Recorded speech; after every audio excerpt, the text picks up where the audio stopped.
важко у компанії не з'їсти за компанію Креон. Їжа з любов'ю та легкістю.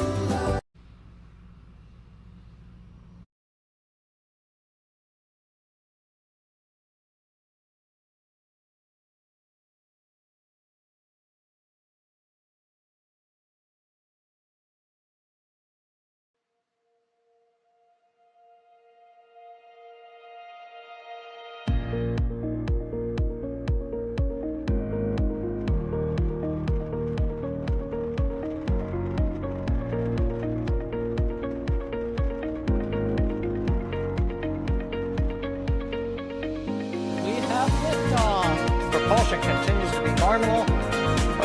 Chamber pressure looks good. Line up. Roger rolling with Planet. Water towers can fly! Tango Delta nominal. Sliding down side SC off. Again, SC off. Off. Yikes. You bet. Concur. We don't need any more of these.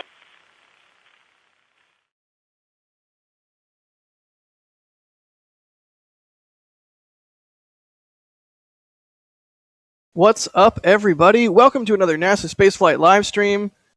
You are looking at Starbase, Texas, and Booster 7 on the orbital launch mount. Don't worry about Ship 24 over there. It's okay. Don't worry about Ship. We're looking at Booster 7 today. We are expecting or hoping for, basically, well, you guessed it, a static fire. There was an overpressure notice delivered to Mary as per tradition, and so we are standing by. Given that the orbital launch mount vent has started, which signifies the testing flow could be, in progress right now. So I am Jack Beyer, your humble host for today, or at least for now. Joining you live from Kennedy Space Center. I'm looking at SLS right now, which is quite surreal, but we're not going to talk about SLS quite so much on this stream, although if you have questions, feel free to ask away. We're going to be talking about a different Artemis rocket, of course, Starship. So, hoping for a booster static fire today. I feel like it's been quite a while since the last one, so always good to see some engine testing and some ground support equipment testing. So hopefully that is what we get today. But it's not just me that's going to be flapping my gums. I am joined by our ever-competent cohort of co-hosts, and, of course, that starts with Mr. Adrian Bile. Adrian, how are you doing on this fine day? I'm doing always fantastic when there is activity on a tank farm. That's just my baseline. I'm doing bad if no tank farm activity. I'm doing good if tank farm activity. I'm simple as that. So, doing great. You're a simple man, and there's nothing wrong with that. Tank farm good, no tank farm bad. Got it. All right, I'll add that to my notes. Next up on the roster for today, Das, do we have you, or are you just hanging out? Oh, Jack, you always have me. I'm always around. Oh, I just melted. I'm a squishy I'm pile of always butter. here for you. Of course, that is the voice of Das. Thank you for being around, buddy. And out in the field, thank you for being out in the field, Mr. Nick and Sweeney. Well, thank you, Jack. Thanks to you, I'm standing in a nicely mowed field. But yes, I am in the field. Oh my God! Don't even start with the mowing. Oh wow. Okay, so if you guys have any questions, do not forget we do our usual interactive sort of thing here. You can just at NASA Spaceflight in chat ask your question. It'll pop up in some software that Michael wrote, and we'll be able to riff on whatever you are asking us, give you some answers, maybe joke about bacon. You know the deal. You're all familiar with the plan. If you're not familiar with the plan, welcome to NASA Spaceflight. We are not NASA. We are a very dedicated group of people who cover all things spaceflight, especially Starship, and especially anything that's new, interesting, testing, or what have you. So here we are. Let's get into it with some questions. But as I add some to the queue and get them ready to go, who wants to kind of give us an overview and like state of play for where things are at? I would love to. Go ahead. for it, Nick. We're building play. I'm going to go. We are currently waiting for Booster 7 to possibly do a static fire today. We did get an alert notice to Mary, and we got the notice to Seaman that they could be doing an overpressure event, which would mean that we are looking towards a road closure and full-on static fire. So the road has been closed. The road was closed about 9 o'clock, I believe, ish. So they have gotten us all out of here. and we are looking at a very frosty and active tank farm as we are awaiting, I guess, fueling, right, Adrian? Yeah, right now we are in this preconditioning state where the tank farm gets ready for the cryogenic to flow into the booster, but this is not fueling yet, as fueling is usually indicated by this significant packed vent to stop. It usually goes into this huge waterfall mode before it stops, but we are not even at the waterfall mode yet. We are getting ready here. We are seeing the tank farm getting preconditioned, getting cooled, and getting into the right conditions for fueling. So that's what we are looking at right now. All right, well, we're getting ready for fueling. Like you said, that is, what we want to see as we move into the testing flow here. Let's see.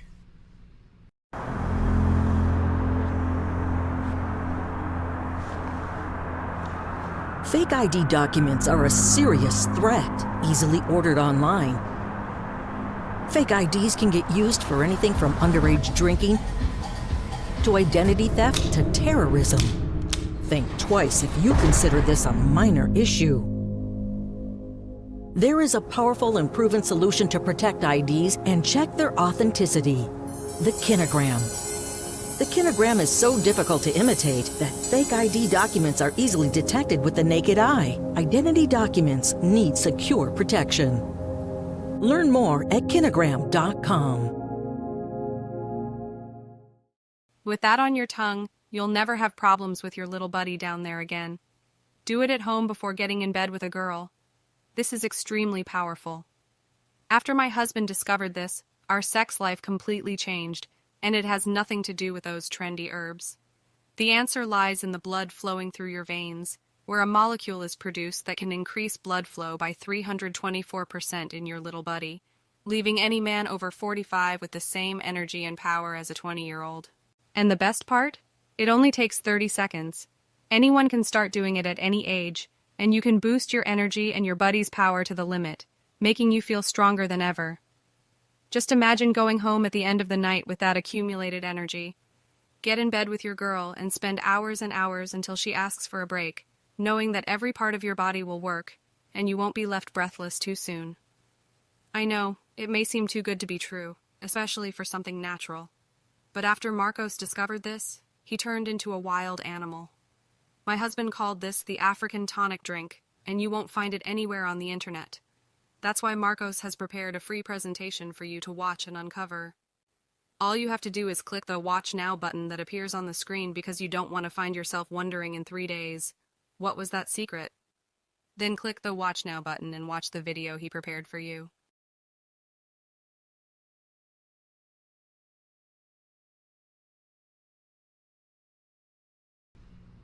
Right off the bat, Musical Wolves with a $2 super chat. Thank you, Musical Wolves. Musical Wolves is asking, spin prime then static fire or static fire first?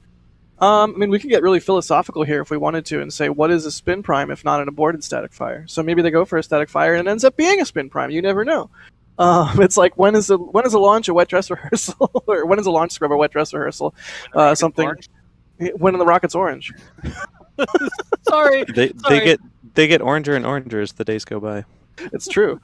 All right, we're already coming out with some spice on this one, which is good. It's going to be a good stream. So the spin primes are the boarded static fires we made along the way? Stop it. Okay, Wedge. Demigod Dragoness is asking, what's your % chance for a successful SLS launch on Wednesday? I'm just going to get that one out of the way right off the bat. Thank you for the support, Demigod Dragoness. I'm getting a double thumbs up. Keep doing that. No, keep doing it. I gotta take a photo. So I'm next to Sawyer and Chris, and they are obnoxiously positive right now. So we're gonna hope for 100% chance of SLS successful launch on Wednesday. Which, I think we all want to see progress in spaceflight, whether it's Starship or SLS or whatever other new company and new rocket that is out there. We all want to live in the future where humans are a spacefaring society. So. All hope there goes for a successful test flight. And Liam McBlain, sorry. I channeled my inner Simpsons fan for a second there. Liam McBlain, thank you for becoming a Capcom member. At Capcom level and above of our membership program, you get Discord access. So pop into Discord, Liam, and say hey. All right, cool. as we wait for the OLM vent to stop and fueling to start, which is, I guess, the next milestone that we would be expecting, right? Yes, I believe so. Thank Right, you. Adrian? I'm just going to say yes because I'm pretty sure. He's But probably Adrian talking is- while muted. He probably is, Oh. but he is the master of spreadsheets. So, you know. Basically, But yeah, next we thing are- up. Go ahead. Yeah, next thing. So it depends how high detail we want to go here. I still would look at the methane the methane subcoolers, which are not super active as of now. We can see them there. They're not in total super frost mode yet. That would be probably happening before that. Then the big pet vent would go into this waterfall mode, which is pouring a lot of liquids and gas out of the vent. And after that would stop, and we would be in a proc load. That is the flow we are looking at right now. Got it. All right, let's get into some questions and what have you. Right off the bat, I want to clarify. A lot of people are saying they do spin primes without the siren for when they do a static fire, they do it the 10-minute siren. When they do a spin prime, there's no siren. That totally makes sense. I was mostly joking around. You don't have to take me quite so seriously. But you're right. There's no siren for spin prime tests. That said, sometimes there have historically been static fires where we either did not hear or they're just straight up kind of hedged with these things. Starbase is the Wild West of rocketry in a lot of ways, and things can change or just be different from instance to instance. Let's see here. Thank you, Tyler, for pointing that out. Spin prime are never aborts, no siren. There you go. It's a joke. It's like it was a square, rectangle. All right. Anyways, questions. Farmer Joe, this one I'll send to you, Adrian. Farmer Joe is asking, what is the thrust today? Apparently free. I think that's. I feel like it's in my contract to say that the thrust is free, if I recall correctly. Congratulations. The thrust is 3. I like that.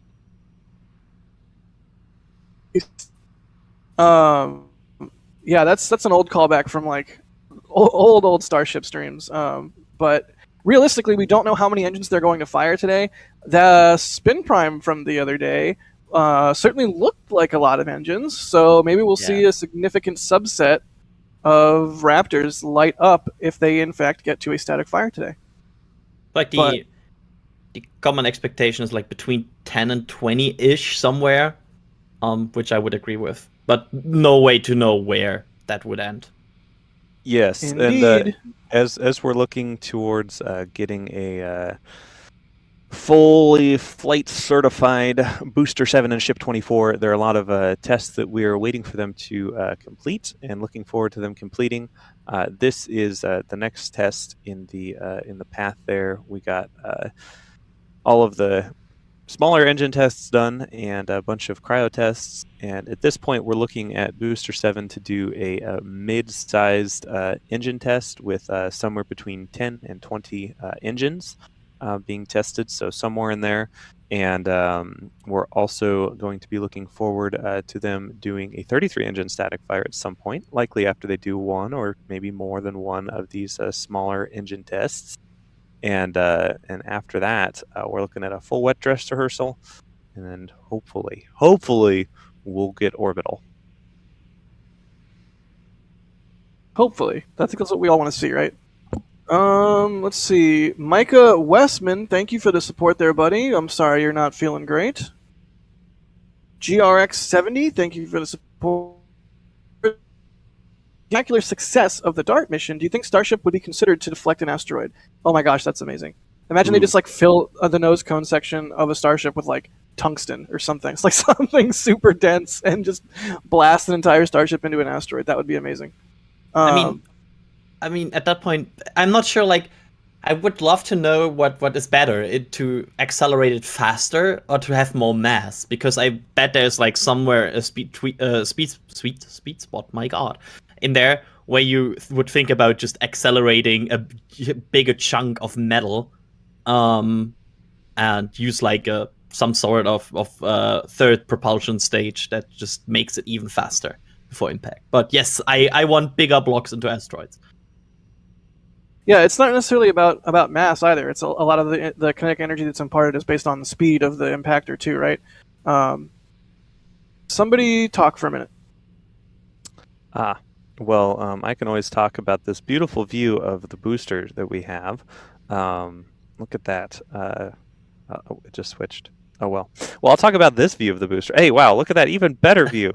Wow, we just are getting switched around. Thank you, Kevin, for switching up the views. We appreciate you in the back, making the buttons push and the photons flow correctly. But this is Booster 7 next to the orbital tank farm, and as we can see there, the those are nitrogen subcoolers, right? Are getting a little bit venti and have some activity, and it looks like on the other side of it, we can also see the methane subcoolers being active. And this is LOX, I think. Oh, is that LOX on that side? Yeah, it's LOX and nitrogen. So basically, this can be used for both commodities apparently, because they also need to subcool LOX. So this might be the LOX side, but it's. I always found it like very confusing, this whole tank farm, because I feel like with the suborbital tank farm we had a pretty good view because there was not that much going on. We had like 3 or 4 vents and we could all understand them. Here it's getting more, and it's always with this view I found it very deceiving about the size as well. Like I sometimes I envy you, Nick, because you get a way better sense of scale for this than me, because you were there before, I heard.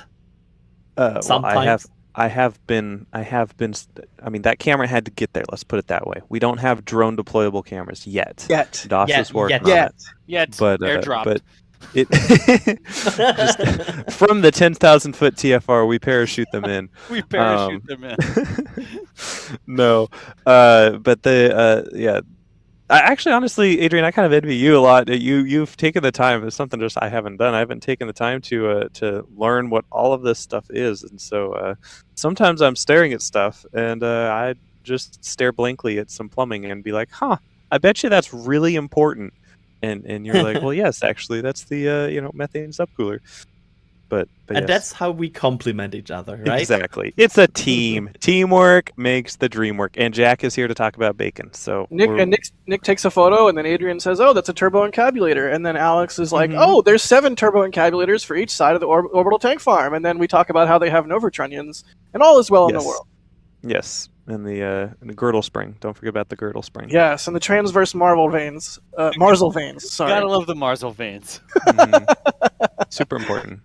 Wes Irvin, thank you for the support there. Nice and generous of you. They say, "What's up, NASA Spaceflight?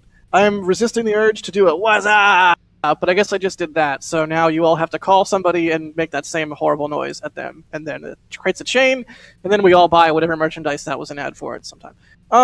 Moving on. Can I call you Jack? Yes, but I won't answer because I'm on stream. I'm still gonna call you. Tracy gifted 5 Red Team memberships. Thank you so much, Tracy. If you got a membership from Tracy, be sure you are actually calling me. Stop that. What is wrong with you, sir? Well, you said to call your friend, and I only have one of them, so sorry. You could call Coop. Oh, shush. Let's see here.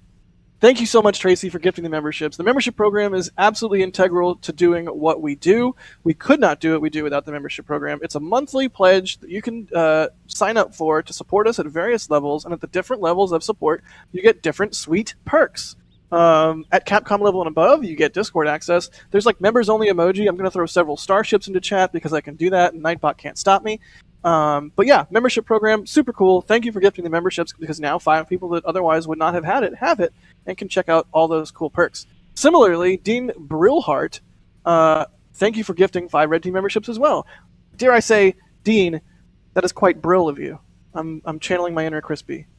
Because they say brill instead of brilliant, because they're British. All right, questions? How about we do questions? Yeah. Okay, here's one. I don't know. This might be too technical, but somebody might know the answer. Andy Skibba is asking us, what is our favorite bacon-based sandwich? I'm gonna go with a turkey bacon, like a turkey bacon Swiss. Something about turkey and bacon go way too well together. It's like a match made in heaven. Adrian, favorite bacon-based sandwich? Go. Oh, I hoped I never would get a question about bacon because now I have to admit I'm not that big of a fan of bacon. Oh my gosh. I don't even. The truth comes out. We can't. Yeah. Exposed. I always Wow. hoped that I would never get a question about this. You should have just dodged it. You should have just said, "Oh, look, there's some interesting venting happening. Let's pay attention to that." Yeah. Adrian, wow. Jeez. Well, Jack, I have an answer for you.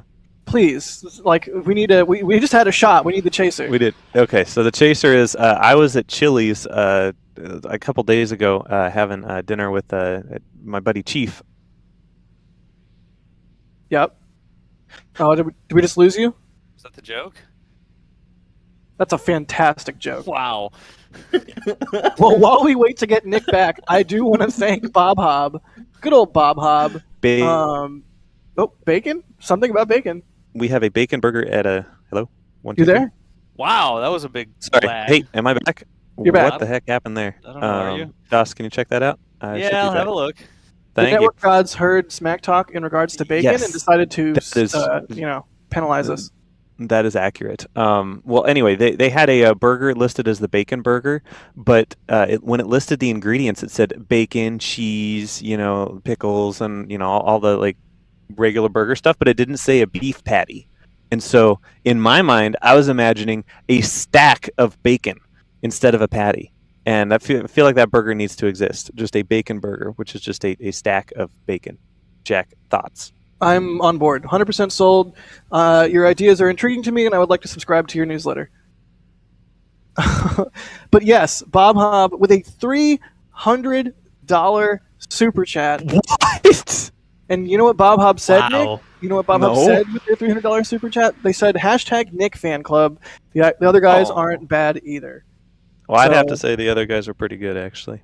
Holy cow, Bob Hobb. Wow. Holy, Thank you. Yeah. Such a huge supporter of everything we do for so long, and constantly coming in with these insane, huge amounts of support. So I don't want to derail us too far. Not that we've had rails at all on this stream so far, but seriously, Robert, thank you from the bottom of all of our hearts. You know that we are going to do our best to continue to bring you the very best coverage we can, whether it's Starship, SLS, other new rockets, other old rockets, or what have you. I mean, we're just out here cranking away, and that support means the absolute world to us because it means we can keep doing something we love, which is sharing this stuff with all of you. I mean, how do you even properly express your thanks for something like that? Absolutely, thank you so much, Robert. It's Mask very Dingo difficult. gifted 5 red team memberships. Thank you, Mask Dingo, for that. A lot of support on this stream. Thank you so much, everybody. Justin Roth Media became a Capcom member, so you get Discord access, Justin. Don't forget, any member that comes in on this stream or any stream or ever as Capcom and above, you get Discord access. So don't forget about that. That's like one of the coolest perks I think that we offer. Guarav Yoshi, sorry if I'm butchering your name, I almost certainly am. Thank you for the support. They say, in this orbital flight, Ship 24 will land or nope? ? I mean, we need to go back to the Socratic method and what is landing? Yeah. Landing. What I would always say Hmm. there's the landing and then the landing you could walk away from, right? So yes, or landing, you can fly the airplane again. Yes, that's a good landing as well. But basically, the plan for the orbital test flight is for ship to splash down, I believe, off the coast of Hawaii, if I'm not mistaken. And splashdown would be a soft landing, but generally, when a vehicle hits the water, even at a low speed, it's going to incur some damage and potentially even break up, or not. Maybe it'll just sit there and float, and they'll have to call out the Coast Guard or a destroyer or something to come out and shoot it with a 50 cal a couple times till it sinks. I wonder if that's ever actually happened. Anyways. But yeah, it will land in the ocean with a soft landing, and that will be that. But not. It's not coming back to the chopsticks. It's not going to be landing on land. There are no legs on Ship 24, so there we go. Stefan with a drone budget super chat. Thank you, Stefan. Dean Carpenter saying, "Howdy, y'all. Do you think they're going to thermally? How do you think they're going to thermally protect the exposed sections around Ship 24's lift points? Love y'all." Spelled Y-A-W-L, which I kind of like. Keep up the amazing coverage. Well, with your support, Dean, with Bob Hub's support, with everybody's support, we'll keep it up. How are they going to protect the exposed sections around Ship 24's lifting points? I've always kind of in my head felt like they would take the lifting points off and tile it over, or just leave them, and they're robust enough to survive re-entry. Based on what we just said, Ship 24 is not going to need to be caught after it's launched, so I guess in theory they could just leave them there to partially ablate. I have no idea. What do you guys think, starting with Adrian? I would imagine that they would patch them before the flight. By me, I mean, we don't know, but so far in every render and everything we have seen from SpaceX, there was not lifting points on Starship at the top. So I would imagine that they would get rid of them at some point. Yeah, I mean, it's kind of the same thing as the attach points on the nose cone when they lift ship, on a suborbital pad or what have you. They take those attach points off before flight. I don't know of any reason why they wouldn't be able to take off the two lifting nubs for the chopsticks, although maybe they're structural and they're not the kind of thing that can be removed. I don't think we've gotten any kind of info or answer about that at any point, unless, Nick, I've completely missed something and you're chomping at the bit to correct me. Yeah, I'm super chomping at the bit just because I love correcting you, but not because I know anything about lifting points. Sorry, update. Go ahead. The OLM vent has changed a lot. And we see, and just as I said, it goes back again to the old, but we have just seen a pour of venting from the OLM vent, so there's things progressing. It doesn't look like a holding thing anymore, and you can see difference now in the OLM vent and how it changes over time. So I would very carefully label this a good thing. Well, when you say something's a good thing, it is indeed a good thing.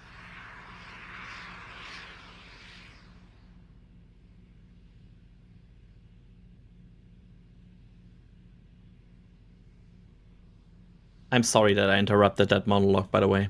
No, I'm glad you did, because I was running out of things to talk about. No, thank you. I was dealing with something here on my end, but I'm back. I super wonder how the lift points will be handled. It's kind of just one of those things we'll have to wait and see. Yes. Let's see here. Croshtron is asking us a question relating to the forward plan after this test. They're saying, is a full stack static fire going to happen prior to the orbital test? Wasn't there a NASA document or something that came out in the recent days, and it kind of laid out the entire forward plan. Let's see, I'm scrolling rapidly through this here, trying to find because it's here we go. Right now the remaining path to flight would not lay out that. I have it open if you want. I can quickly recap. Yeah, it says Booster 7 completed 1 engine, 3 engine, and 7 engine static fire tests, completed a 33 engine spin prime test after incorporating repairs and corrective actions from July 11 high energy event, also known as the detonation that occurred when they destroyed that poor white tube, RIP white tube 2022, never forget. And it says stacked vehicle, conducted locks and methane, single species prop system test and destacked. And the remaining path to flight is Booster 7 and 24 restacking, additional single-species prop system testing, which would mean, you load only locks, or you load only methane. They're load tests, basically. Additional destacked static fire tests, including Booster 7 33 engine test, wet dress rehearsals, and FAA license processing in work.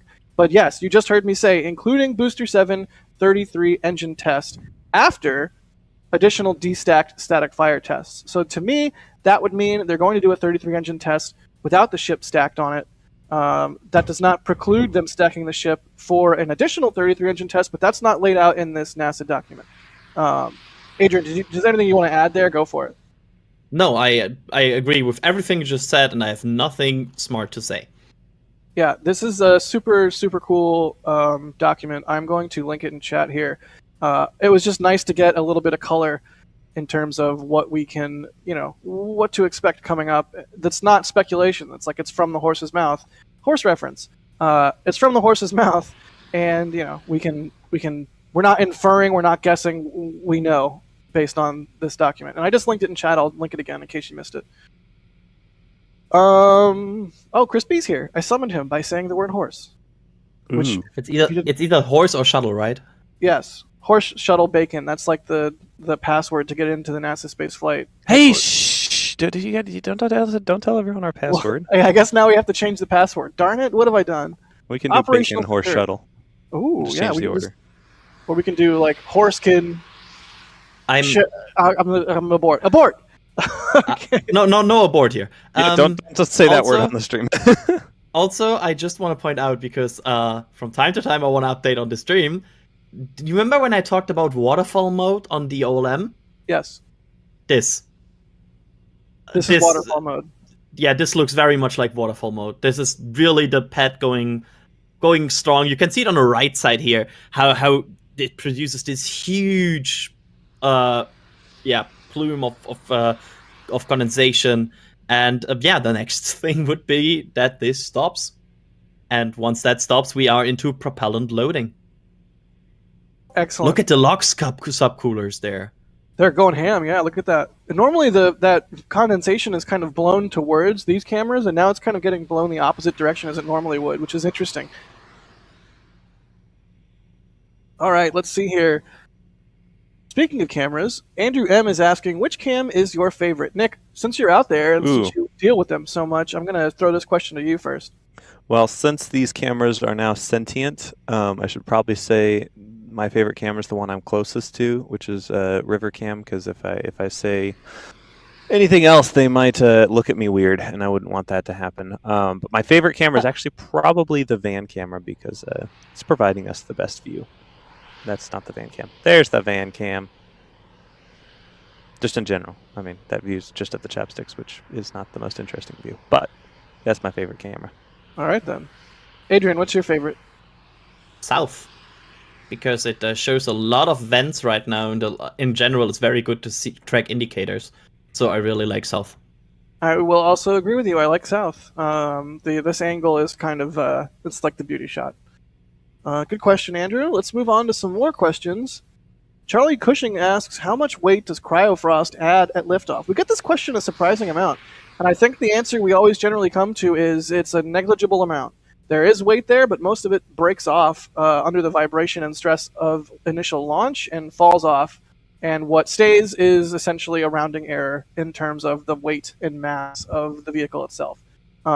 Any disagreements there? Is that a fair estimation? While I wouldn't want to move all of that ice in a wheelbarrow, for a rocket, it is not a lot of ice. Yeah, I mean, it's a really good question. I always remember it's like one of those space factoids that you get to know as a space nerd, that the first couple shuttle launches, shuttle reference, that had the external tank painted white, when they stopped doing that, they saved like 500 pounds of mass or some insane amount of mass just in paint.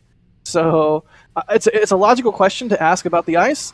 But unlike paint, the ice does not stick and will generally fall off. And unlike with shuttle, where foam and ice liberation was a potential problem because of a side-mounted crew vehicle, thankfully that is not an issue with Starship because it's all a single stack. Adrian B. German is asking... Okay. Yeah, I know, right? Is asking, what do you think of Tom Cruise going to the ISS for his new movie and going on a spacewalk? Short answer is anything that gets people excited about space is a good thing in my book. Anybody have another reaction to this question? I think I mean there was this effect with the with the first Top Gun movie, right? Where people got interested about that topic because the movie really became mainstream. So I always hope that these kind of mainstream pushes help to popularize space more in the public eye and maybe point out some cool things space does. Absolutely. Nick? I'm sorry, I was frantically typing. What was the question? What do you think of Tom Cruise going to the ISS? Yes. The movie and spacewalk. You know, as my favorite movie of the year so far, Top Gun Maverick has shown, Agree. I think Tom Cruise will pull off a pretty good movie. Since I really like fighter jets, and I really liked Tom Cruise in fighter jets, it was a great movie. And as much as I love fighter jets, I do like rockets a lot more.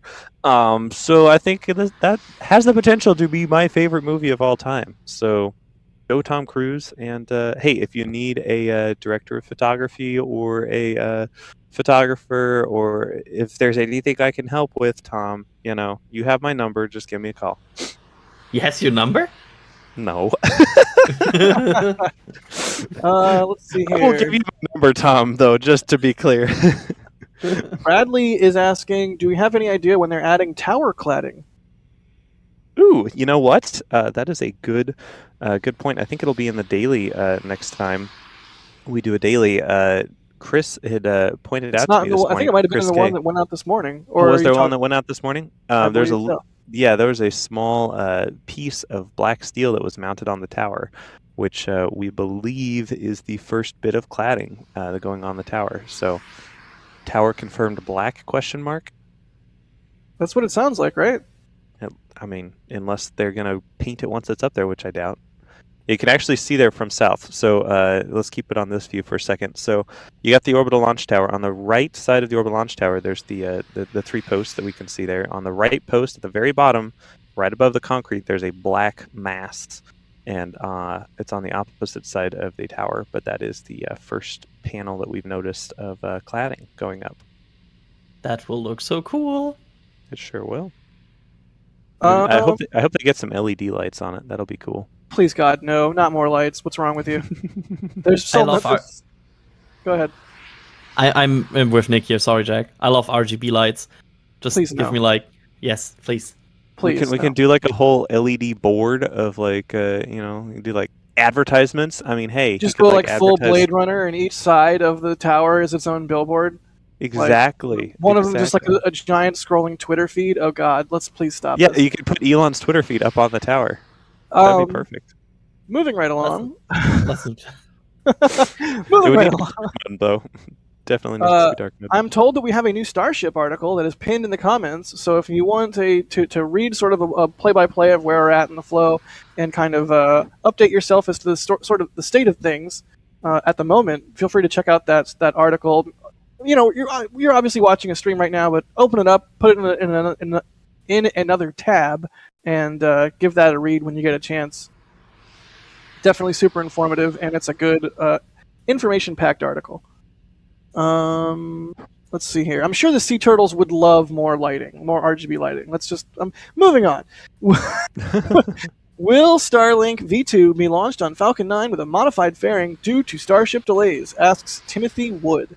I believe Elon said they're going to, if there are enough delays to necessitate this, they will just make mini Starlink V2s. I think is the answer there. So it'll be not necessarily the Starlink V2 that will fly on Starship, but a Starlink derived from that is small enough to fit inside the standard Falcon 9 fairing. If I'm not mistaken, that is the plan. Does anybody disagree with that, or am I missing something, or forget about something? As far as I know, that is the plan. But Chris K actually this week, or I guess last week, did catch a bunch of Starlink 2s stacked up in the payload integration building. So there's a good possibility that they have at least some momentum in manufacturing these Starlink 2s. So I would imagine they're probably incentivized to just stick with the Starlink 2s instead of having to invent Starlink 1.5s or whatever the heck they call them. Yeah, mini V2 seems like it would be a pain to have to engineer when really, ideally, all you do is you keep making the standard V2s and you actually are able to launch them with Starship. But and super cool find by Chris, by the way. Good job, Chris K, on snagging that. That was in another daily video we put out in the last week or two. So be sure to check that out if you missed it. Super cool stuff. Curiously, though, hasn't SpaceX sort of been... I mean, for example, the Starlink dispenser door on Ship 24 was welded over. So Ship 24 is definitely not going to have a Starlink payload. Ship 24, its current orbital trajectory, I believe, is just a few meters a second short of a full orbital velocity. So given nothing, it will still re-enter the atmosphere over Hawaii. I don't specifically know why they stopped the payload plan for Ship 24, but if I had to guess, I would imagine it's because they can't get them out in time and then get the orbits raised on the Starlinks fast enough to not burn up in the atmosphere following the Starship as it re-enters. Yeah, that makes sense. There's a lot of questions regarding that when we were, when we've been talking about this mission profile previously. We're sort of like, was there enough time for the satellites to raise their own orbit, or would they actually overshoot with Starship and then do some kind of, thruster firings to back it back down to a suborbital trajectory, just a few meters short like you're talking about. I guess now that they've welded over the door, kind of seals the deal on that. There will not be any Starlinks attempted to be deployed on Ship 24. Question, though, is what about 25, 26, 27, etc.? What have we seen in terms of the payload doors for those? I know on 25 it was looking mighty nice. Like it looked like a newer, more refined variant of what we saw on Ship 24's door. Yes, go ahead. No, go ahead. No. Oh my gosh. I get too late. Go for it. Okay. Yeah, basically, I think 26 is the one that is ruled out for now. That is the one that does not look to have a payload door. But 25, 27, and 28 could be the case. And also, I just want to add here, this always all depends if the current design is deemed successful after the orbital launch. Because that could always be the situation that they find something during the first orbital launch that would prevent them from flying these few starships and then skip a lot. We have seen them skip a lot of starships and a lot of designs in the past where they learned something after a test and were like, yeah, well, just go straight to 31 or something.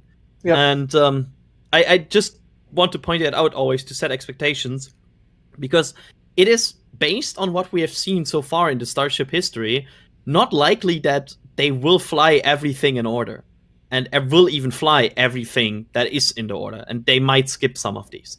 Yeah, because totally. That's what has happened in the past. There's famously no 12, 13, or 14. There was there was a 16, but it didn't fly. There was only parts for 17, 18, and 19. They built 20.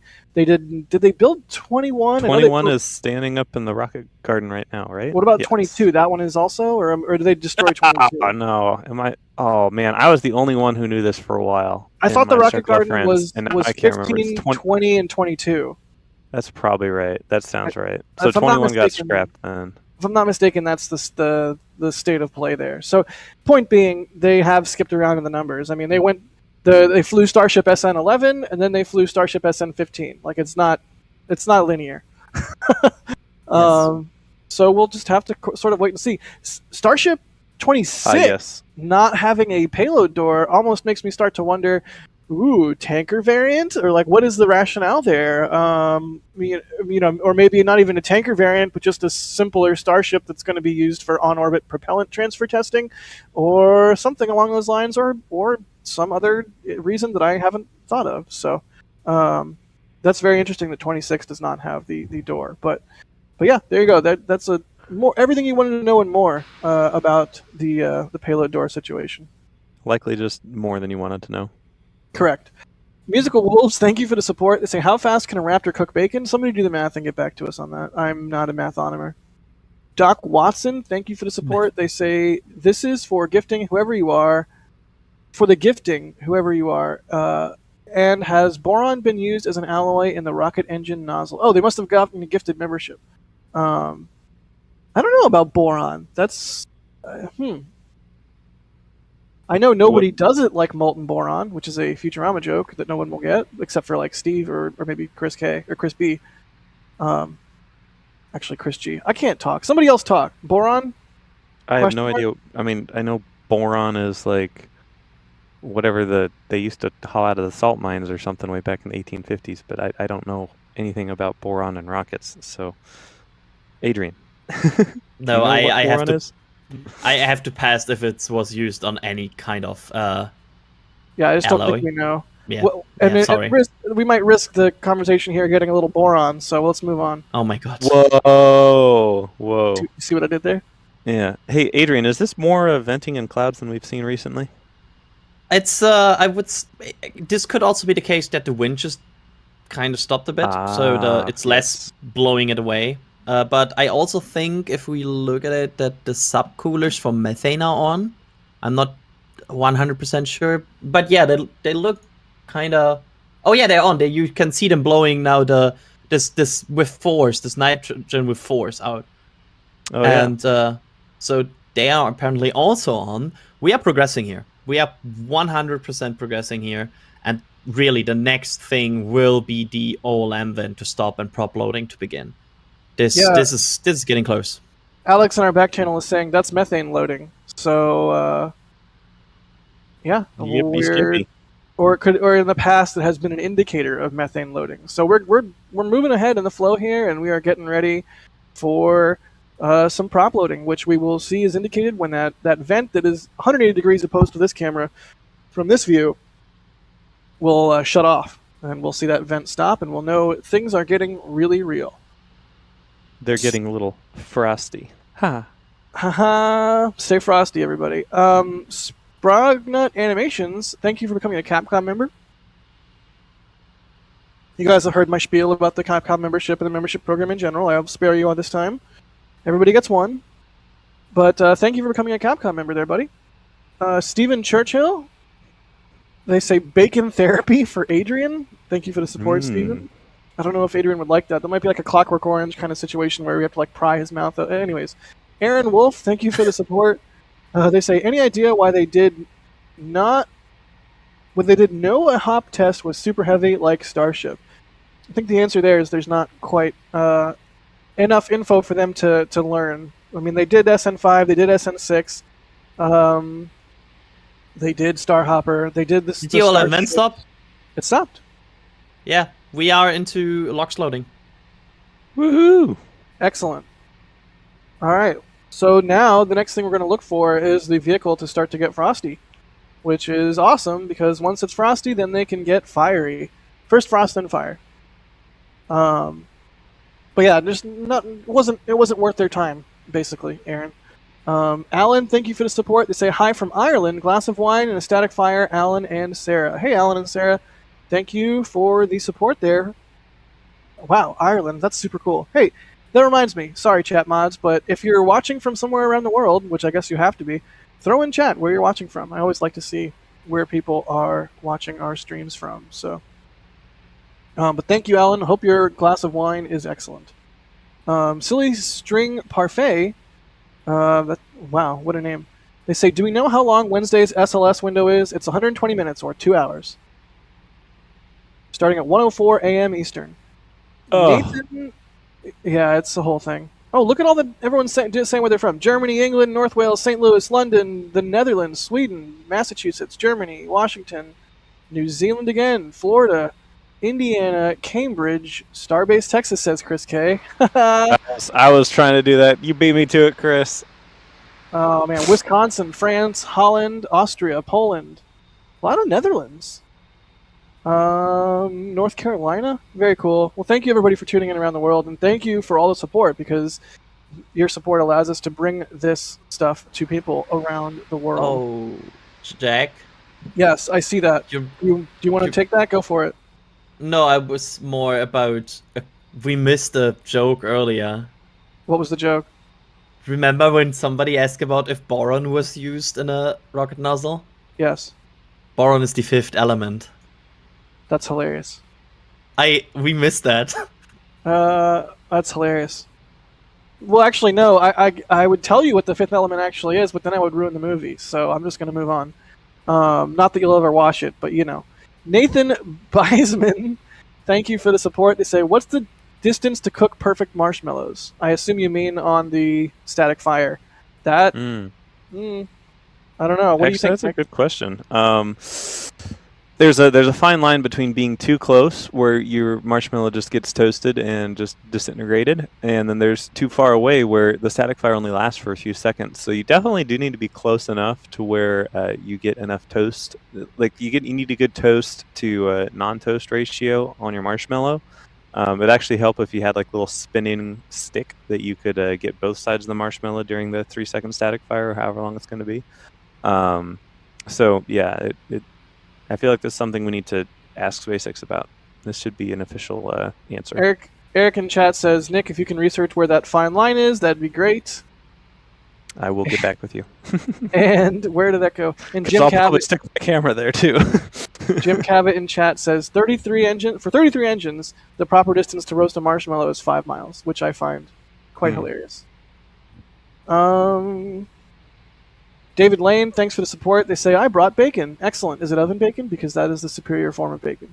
Thank you for bringing bacon. And the support.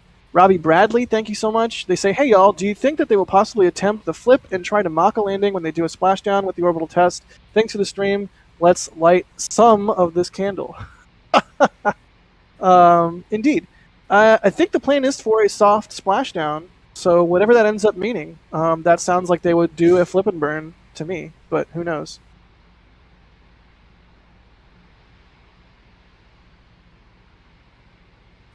Martine Lode, or Lode, thank you so much for the support.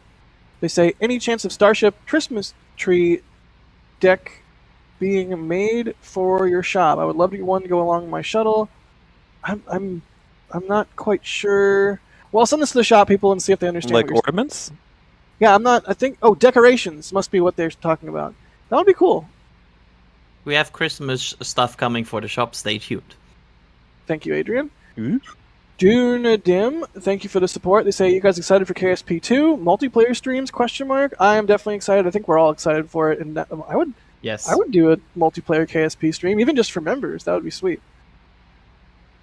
Yeah, I would be in there. I'll join. Keenan, becoming a Capcom member. Thank you, Capcom. Or thank you. Oh my God, my brain. Thank you, Keenan. You get Discord access with Capcom membership. So hop into Discord and say, hey, Smooth Juice with a super chat. Thank you, Smooth Juice. They say, evening, guys. If Ship 24 survives a water landing, do you think it would come back to Starbase? Don't forget the like button, peeps.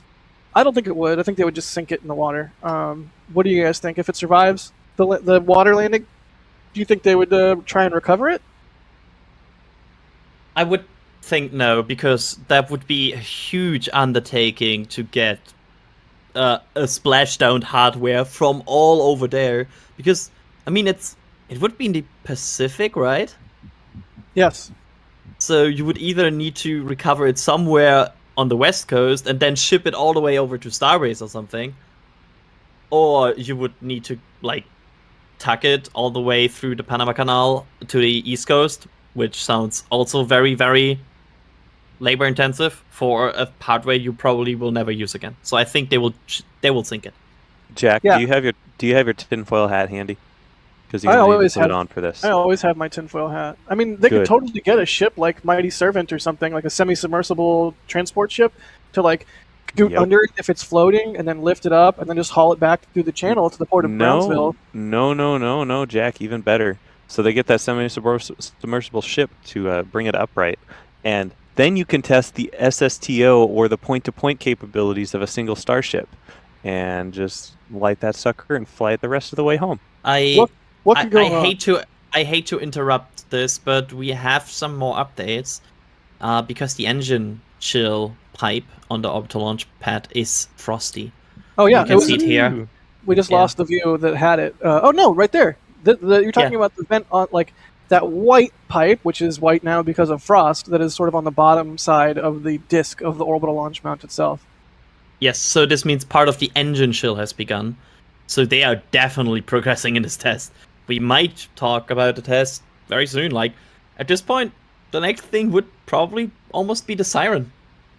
Wow. Okay, so we could be getting very close. I sort of expected more frost on the booster at this point, but as we've talked about many, many, many times on all of our streams, the fact of the matter is they are able to load an amount of propellant into the vehicle, essentially where, if you think of the aft dome and the common dome as big bowls, they can fill those bowls with propellant to the extent that they have enough for a static fire, but they don't have quite so much to make the walls of the vehicle itself frosty, because there's no cryogenic propellant on touching the walls. It's all just contained within the domes itself. I sort of expected frost for this test, given that we're expecting a higher number of engines. But as with Starship and Super Heavy, everything is more than you thought, including including the amount of propellant that's contained within a single ring, which is a hilariously high number of tons. So it seems like we're progressing into a static fire test, which is exactly what we want to see today. All ears out now for the siren. Super exciting. You know what else is exciting? We have merch, and you can help support what we do with merch. We've got a new Starship hoodie design. I love it. It kind of gives me like a Texas vibe and a Starship vibe at the same time. Big fan. So it's getting cold out there. We're coming into the winter. It's November. If you need a hoodie, check out our hoodies. We've got a couple different designs. This new Starship one is super duper cool. Like I said, it kind of gives me a Texas Starbase Starship vibe sort of all at once. So just going to point that out. If you want to help support what we do, if you want to help bring our coverage to people around the world like we try to do every time there's something interesting going on, check out the merch store. Find something you like. Maybe it's a hoodie, maybe it's a metal print, maybe it's a calendar. We have calendars. So just check out the merch store. Consider buying something. If you see something you like, you want something physical to show your support for what we do, you don't have to just hit the like button. You don't have to just subscribe or do the super chats or what have you. You can get something physical with the merch store. So check it out. We really appreciate your consideration there. Oh, and there's the calendars. There's 2 different calendars. Buy one or buy both. You get a discount if you get both. All right. Moving on. Get them both. We have Frost. I'm looking for. Oh yeah, look at that Frost. We have Frost on the booster on the Lox tank. Excellent. So, part of the reason why they would load a limited amount of propellant in the vehicle for a test like this is because if anything is, shall we say, off nominal, then you're limiting the amount of reactive agents that it could potentially catastrophically combine for bad things to happen. So there you have it. Limited amount of propellant, but hopefully a large number of engines. Also, the ground engine chill vent is going. You can see it on the right camera, right below the tower. You can see there that's one of the pipes that is related to the engine chill vent as well. And there it goes. So all good signs. All is progressing well. We are getting closer to a potential static fire test of Booster 7. Excellent. That is exactly what we want to hear and see. I'm like jazzed. I don't know. Chat can probably tell. I have had no caffeine today, and yet I am like riding the excitement wave here because we have not had a static fire of a booster in quite a while, and it's always an exciting thing when we have new milestones. So you gotta love a milestone, especially in a program as dynamic and as exciting and as, shall I say, unpredictable as Starship. Honestly, this could be a big moment. And look at that Frost go. It's climbing fast. Yeah, they are there. So I always I will steal this from SLS. They are into fast fill. And, nice. Is it Kindler and gentler fast fill, or is it just regular, like, grouchy fast fill? I feel it's like grouchy fast fill. if people haven't been watching or paying attention to SLS, they have no idea what we're talking about. Cool. Well, now we listen for the siren and hope that we get ears on it. So, Nick, if you hear anything, feel free to interrupt and jump in. So actually, I'm going to go join Chris K at the Hearing Sirens place, and I will hop back on the live stream after this potential static fire event, and we'll see you all a little bit later. Thanks for having me, guys. We'll see you on the flip, buddy. Take it easy. So I guess in Nick's stead, we're going to need some kind of super cool person to jump in and help us commentate while we get closer and closer and closer to static fire. Is there anybody that could possibly do that? I'm not sure we have anyone. I hear you stalling for time. You stalling for time. Oh, okay. I don't hear you in my headset. Do we have... No, he's wrong channel. Stand by. So yeah, if only we had someone, ready to go and swap in for Nick. That would be great. Let's see if somebody magically appears here shortly. I'm just kidding around. We do have Sawyer here ready to swap in momentarily. Sawyer, you're in the wrong channel. If you hop into CommsNet, you'll be good to go. I just want to point out that you're like that child that is on the stage for their first magic trick on a talent show. And it's like something's not happening, and you're like, any second now, the rings will disconnect. Can you hear me now? Yes. Good, because I have Verizon, so good to know. Like the old commercials. Perfect. Oh man, I feel like that just dated us, but is what it is. We're the old ones. What can we say? I'm not old. People are that saying was you're a little rude bit to quiet, say. So... I also don't want to blow people's ears out, but I can definitely go up a bit and see if that is better. That does sound better to me. Let's see what chat says. Yep. Hopefully some 5x5s.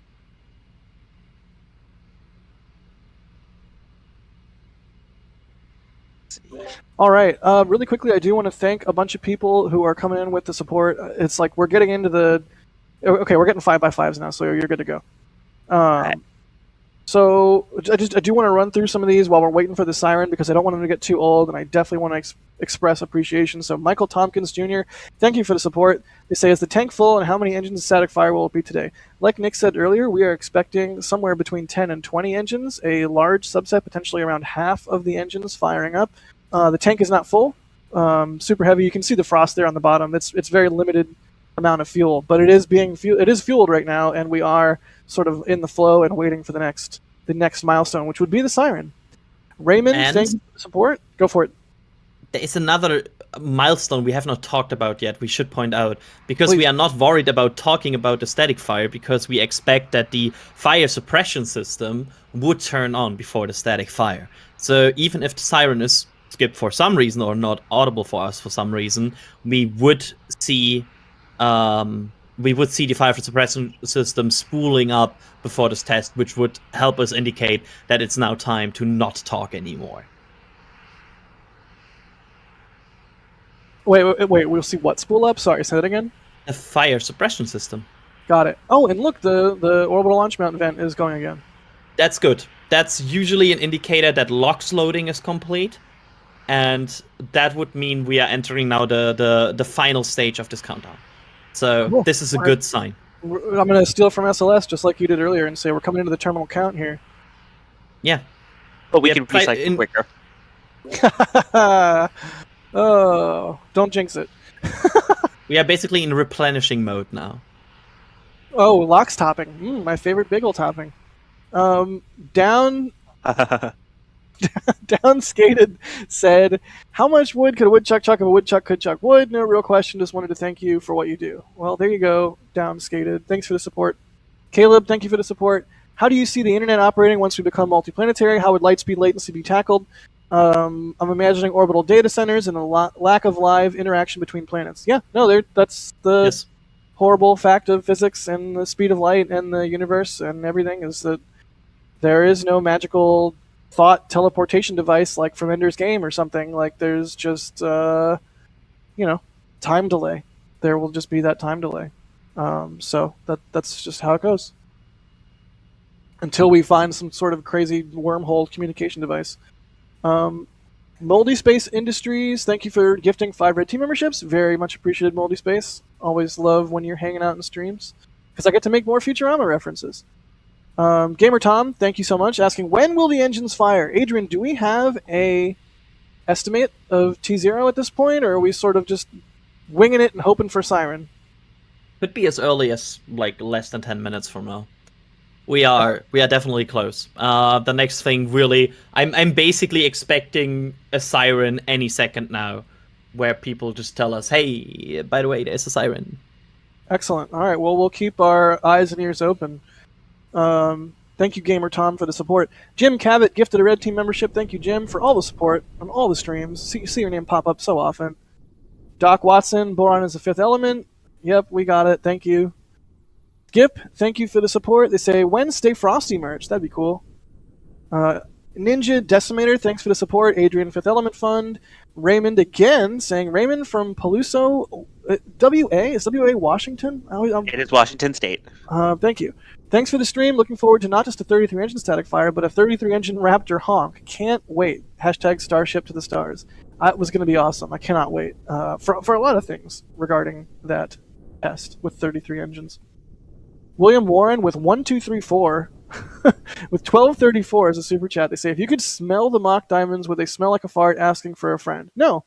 The methane used for rocket launches and for Starship does not have the mercaptans added that normal like natural gas that you might get into your house and your stove. There's a chemical, I think it's called a mercaptan. I could be completely wrong, but it's basically like they sent it so that if there is a leak, you smell it and know to get away and not be exploded. However, that is not a thing for rocket fuel. On the other hand, probably still a thing. Yes, definitely a thing there. Elmad, thank you so much for the support. They say, Larry Maddox turns 70 on Thursday. Have Artemis 1 boarding pass. Want to see my name going to the moon on Wednesday. Birthday wish is to live long enough to see Starbase Moonship 1 land on the moon. Well, good luck, Larry Maddox. Super awesome that you are tuning in and excited about this stuff, and I'm sure you've seen some crazy awesome events, spaceflight-wise, happen in your lifetime, and hopefully you get to see a whole bunch more. So thank you for the support there, buddy. Tracy, gifting 5 Red Team memberships again, I think. Thank you so much, Tracy. Very nice of you. Stucco Dude. I wonder if they're like a general contractor that does stucco. Thank you for the support, Stucco Dude. They say, do you think SpaceX would ever do an engine test feeding directly from the umbilical, or do you think it has to be tank-filled and fed? I think it's the latter. It has to be tank-filled and fed. It's a vehicle, not a test stand. Guarav, thank you for the support. They say, cryo clouds, how does smell like? Taco burnt smell. That's hilarious. And Saved by Grace, thanks for becoming a Padret member. All right. So just as we're getting closer to this potential static fire, one thing that could be a good giveaway of what it's going to be is the fire suppression system. If it only uses the nitrogen, then it's probably going to be similar to a spin prime like we saw on Thursday.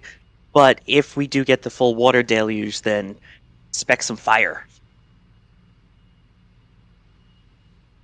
And as we all know from our cave person brains, fire good, but also fire bad. Oh, I'm so conflicted. Good for bacon, good for rocket engines. It's a conflict there right now, right? It's fire good, but touching fire bad. I feel like. Yes. Okay. Thank you for the clarification, Adrian. That's very critical at this juncture. Perfectly put. Let's see here. Travis Cecil in chat is saying methyl mercaptan. That's the thing I thought I knew about, but didn't quite know about, but sort of knew about. So thank you. That's the smelly thing that goes into natural gas. And David Swan is saying propantheol. I don't know if that's true or not, but I just read it in chat, so that makes it true, right? The internet, of course, is true. Yeah, but I read it on the internet. It has to be true. We're still waiting for the siren. If you're wondering where we're at, we are basically expecting static fire imminently, but we have not heard the 10-minute siren. So we are standing by, although we might just not hear it this time. That's always possible. Always just want to point that out. We should not 100% bank on this siren.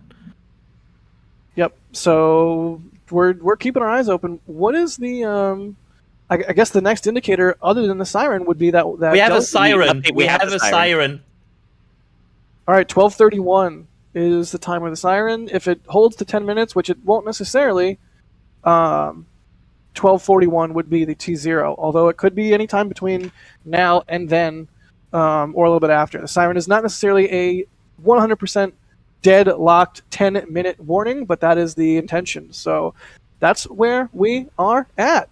Moments away from a static fire. Thank you, everybody, for joining us for this stream. Thank you so much for your enthusiasm and your support. We could be coming up on a historic Starship milestone here, something we all want to see, and a little bit of progress towards Starship's orbital test flight. So all smiles here. Definitely exciting. As I look over and take a gander at the Space Launch System rocket on pad 39B, I am humbled and heartened. Heartened? Is that a word? Right? Because there's disheartened. I'm heartened. Because I've never heard it, but I like it.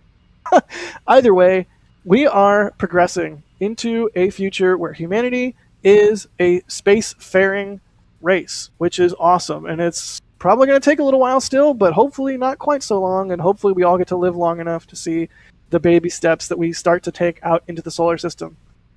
Very exciting, and this is a small but important part of that. So once again, thanks everybody for joining us on this one, and thank you for the support. We should do a poll. Does somebody, if Chris B, if you're watching, do a poll and say like how many engines do you think it's going to be? I doubt we'll be able to actually tell, but maybe we'll get a tweet or something from SpaceX or Elon saying, you know, successful X number of engines static fire after the event. Sounded like a good vent there, by the way, too, coming out the engines ahead of this. Yes. Excellent.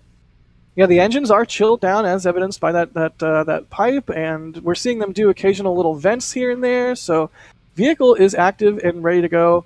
And just once again, a reminder that siren might not be precisely at 10 minutes. So it could be any moment now. And as soon as we see that water deluge start up, we're going to shut our mouths and listen to the awesome sound of some number of raptors roar.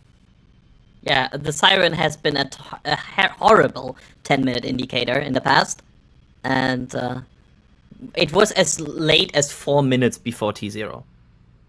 The most common number I'm seeing in chat is 16, and there is a poll now. So if you want to answer the poll, go jump in and answer the poll. Tell us how many engines you think it will be. But here we go. We're getting real close here. Vehicle is fueled. There is frost in the LOX tank. There's LOX in the vehicle. Presumably there's methane as well, although we can't quite see any frost in the tank. But once again, that could just be because a limited amount of methane has been loaded. We have heard a siren. It was a few minutes ago, so just moments away from a static fire test of Super Heavy Booster number 7. I'm jazzed. I'm sorry if I'm talking too fast here, but I am jazzed. Wait, I gotta change your name them in chat if you're Jazz, not Jack. Sawyer. Jazzed buyer. You just took the wind out of my sails. Go. I'm not as long as I don't take the methane out of our rocket here, we're good. Hey, all right. Wind back in sails. Methane back in rocket. But again, potentially moments away from a static fire test of this vehicle for the first time in, I don't even know, how long has it been since they did their last static fire with a booster? It's been a couple months, if I'm not mistaken. Unless I'm just completely forgetting here. The last static fire was on September 19th with static fire 4 on Booster 7. I know that thanks to nextspaceflight.com. Yeah, shout out to Next Spaceflight and Michael Baylor, the cool guy that develops it. People frequently will ask me, like on Instagram or what have you, like, hey, how do I tell when the launch is going to happen? Next Spaceflight, definitely a great way to keep up on things. Also, a little website called NASA Spaceflight, which there is a new Starship article. So if you want to sort of recap in your brain where we're at with everything, check out the Starship article that we just put out today, a couple hours ago, if that. I mean, it was during this stream. So some hot, fresh information there for your neurons to devour. Speaking of hot and fresh, we might just be minutes away from a static fire here, and I love that segue. Sorry, I was just happy.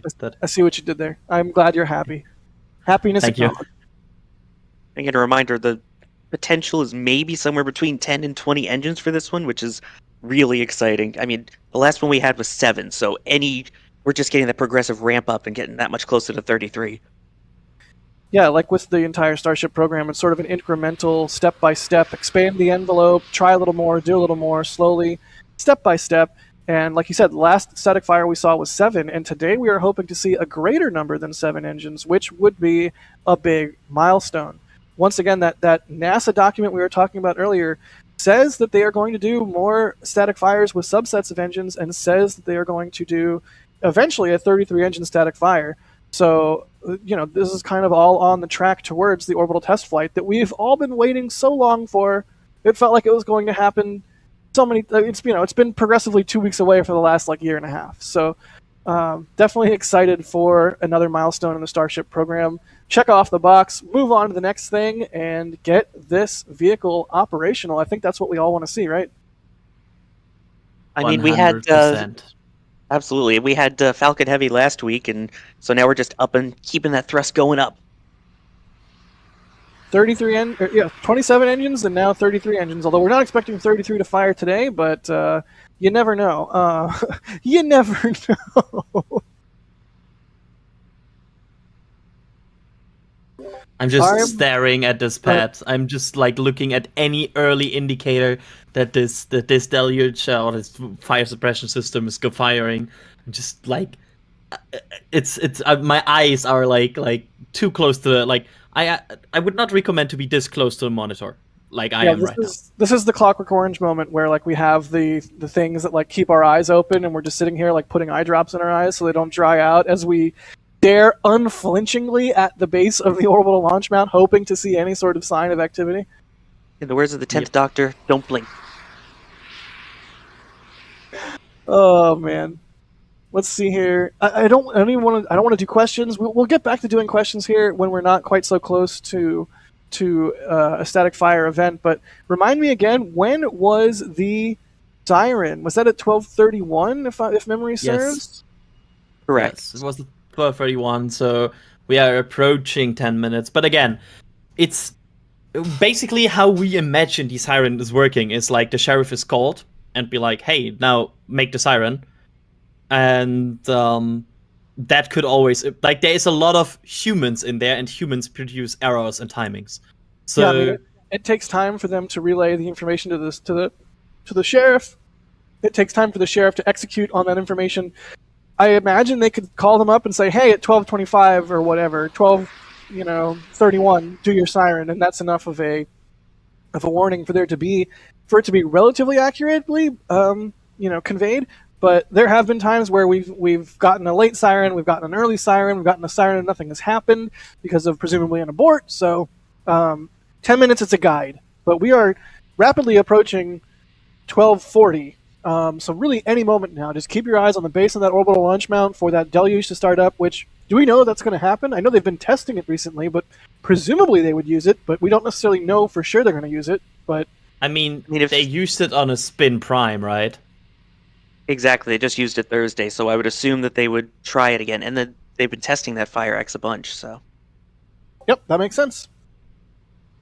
12:40 and 12 seconds coming up on 10 minutes from the siren. Any moment now, we could expect to see those engines fire up. That's more venting.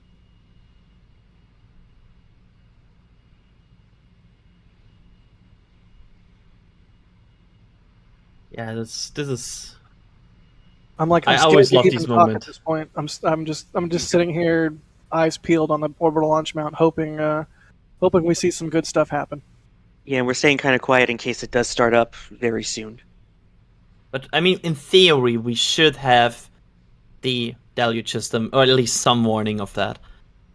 It's just there's this slight chance that it doesn't appear, but I would basically. I would be very surprised if it doesn't. It would be funny if it fires right now without it, because that would be the biggest jinx of my life.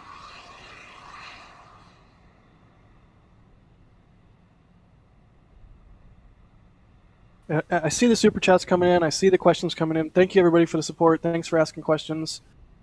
We are just standing by here for static fire, and we'll get to all of that stuff here in a little bit. But thank you so much, everyone, for watching. And just as it looks right now, this is a very common view we had in previous static fires, where they sometimes are in a very stable hold pattern just before they fire. So this might be a situation where they just hold and check for the final conditions and then get ready. So we have seen this before. This might be very, very similar to exactly what is happening here. As the pad and the situation looks very stable right now, it's not really moving anything. It's just venting and waiting. Yeah, and we're hearing a lot of that venting too, so far everything looking pretty good right now. Yeah.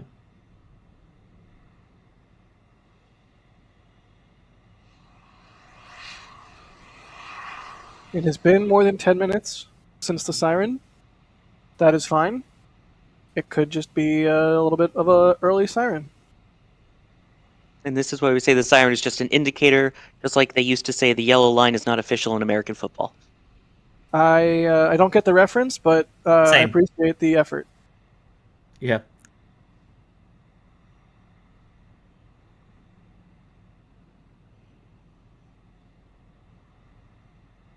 In European football, there's something like it's only a foul if the referee blows the whistle. So it's only a static fire if you see fire, I guess. I like that one. If a static fire happens and there's no cameras around, can you hear it or something? I don't know.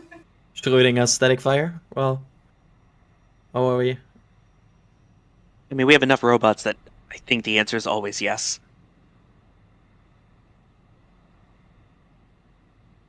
As more time passes since the siren, we do start to wonder if we're in a hold or what's going on. But clearly, SpaceX was in a posture to attempt a static fire around 10 minutes ago. So, just standing by and waiting to see what happens next. Basically, what is guaranteed is you will get your ears blown out. It either will be because of the depress vent or the static fire. One of these will happen. Yeah, all hands on the audio switch on whatever, or the volume rockers on whatever your device you're watching on right now. Be prepared. You have been warned. There you go. There's your headphone user warning. God, this is exciting. Oh, the anticipation now. They're just dragging it out, getting more excited with it. This is not Dragon, sir. This is Starship. They're not dragging it out. Stop it. Stop it. That was great. No, it wasn't. It was not. You two are not allowed on stream together. I'm going to make this rule right now. What? Oh, I can't. I cannot abide. I am sorry. I cannot. By the way, if you could hear me laughing through that, I was muted while I was laughing, though, so I'll just how much I'm actually legit LOLing. Yeah, you got him good, Adrian. You need to know that you got Sawyer good. I am very happy right now. Good. I think we're all happy because we're waiting for a static fire with Booster 7, and that could be at any moment now. We could be in a hold. It could be an abort. We don't know. But the thing is there is a road closure today until 8 p.m. local time. So plenty of time in the window. So yeah, if it doesn't happen immediately, we still have time for a recycle if that's what ends up being necessary. It could happen right now as I'm talking. Please go now. Now. Yeah, we have Schrödinger Starship. It's both ready for static fire and aborted at the same time. Yeah, just don't open the box, otherwise you might kill a cat. Jack, you cannot jinx it like that because the deluge system needs to start first. We will start right now. God damn it. Now chat just keeps saying now. Yes, instead of moon, it's now. Yeah, that's amazing. So yeah, we're just sitting here waiting. Increasingly, as more time passes, I'm wondering what's going on, if we're in a hold or what. But definitely 100% in a hold. Keeping our eyes peeled at this point to see, is the vehicle going to vent and defrost? Are they going to restart the flow here? That engine chill pipe is still frosted. Is the frost on the booster doing anything in terms of going up, going down? Does anyone have eyes on that? No, it's not moving at all, so that's why I'm 100% confident we are in a hold here. Nothing is really changing, which is usually the best indicator to say, okay, this is a hold. Got it. I mean, that is the definition of a hold. Yes.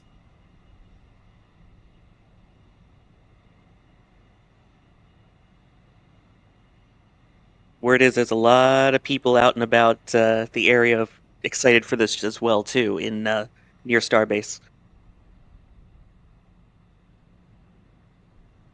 Come on, do something. All right, who's going to start poking it? Yeah, somebody get a stick.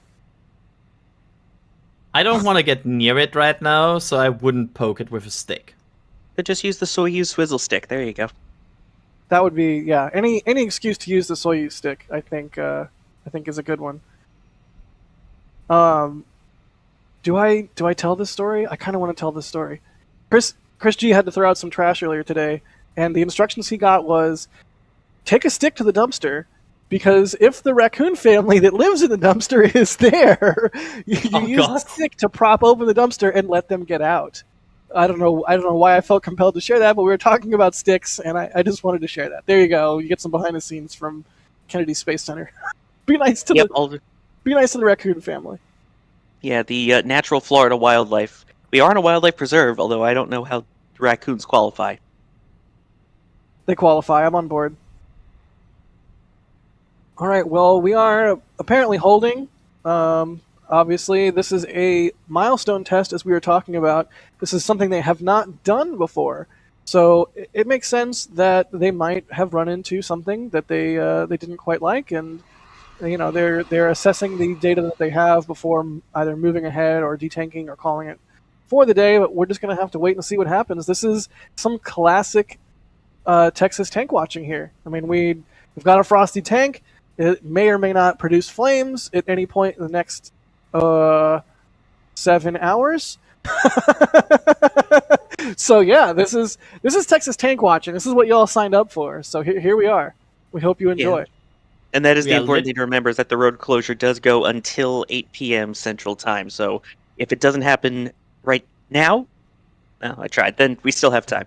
I mean, it could happen right now. Or right... You cannot say it every 3 seconds. Yeah, that joke is getting old fast, but I still like it.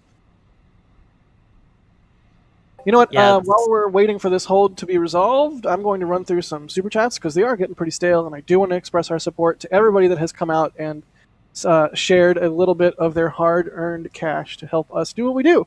Wigan Creative, thank you so much. They say, never forget the enemy's gate is down, Bacon Army. I don't get the reference. I'm a failure. But I do like the Bacon Army. What? Yeah, the gate is down? What is it, DOS? Tell me. It's even Wigan in the name. You need to read more books, Jack. Oh, is that Ender's Game? Is this Ender's Game? I made an Ender's Game reference earlier with the whole Ansible telecommunications thing. Oh, I'm a failure. Yeah, I need to reread it. Down. Nothing and no one will ever save you, Jack. I'm out. Bye. All right, something Giants Cup or whatever. I forget the Wizards Cup. It's been a while since I've read it. Ron Smith says, "Give me fuel, give me fire." Thank you, Ron, for the support there. Matt Weaver, thank you. They say sulfur is what smells, not the methane in a fart. Yes, but in methane for rockets, it is not sulfur. It is the mercaptans or whatever. I forget the fancy word we were using earlier. The methyl per captain, I think it was, or methyl captain, something like that. Yeah, not to be confused with the other methyl captain, Walter White. I make bad jokes. I'm sorry, Chad, thank you for the support. They say, "Give me bacon, give me fire. Static fire is what I desire." Way to go, Chad. You just made me say a limerick about bacon. George, they say, "I believe the technical term for how fast a raptor would cook bacon is, quote, near real time. Instant bacon." Ooh, I like that. We just had a vent from the vehicle. I heard it. I didn't see it. Where was that? It was on the side, it appears. Side vent of the orbital launch mount. Oh, deluge!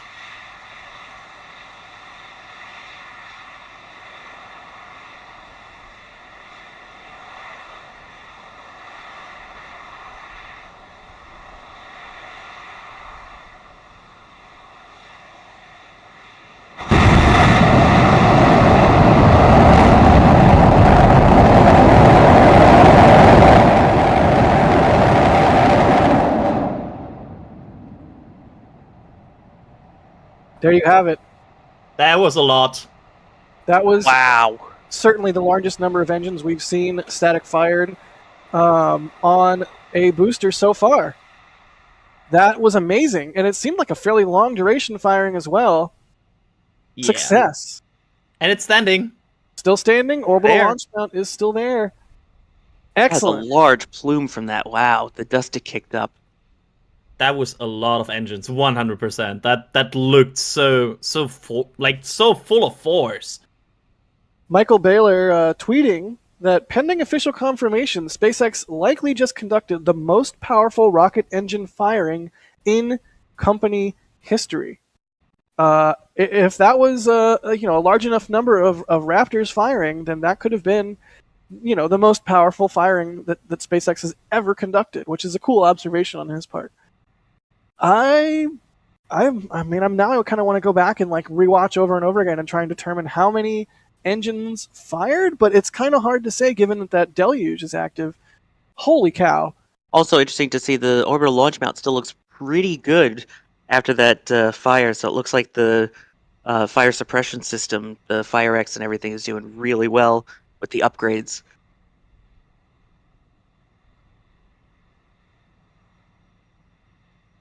All right, with that, I am going to run off and edit a rapid turnaround video of this with some slow-mo and multiple angles and stuff. We'll throw that up on the YouTube channel. We'll let you know, because the stream will likely still be live by the time that is on the channel. But I'm going to jump off to get that done. In the meantime, I will leave you in the competent hosting hands of Mr. Sawyer, and replacing me will be Alex. Alex, welcome to the stream. Also, goodbye.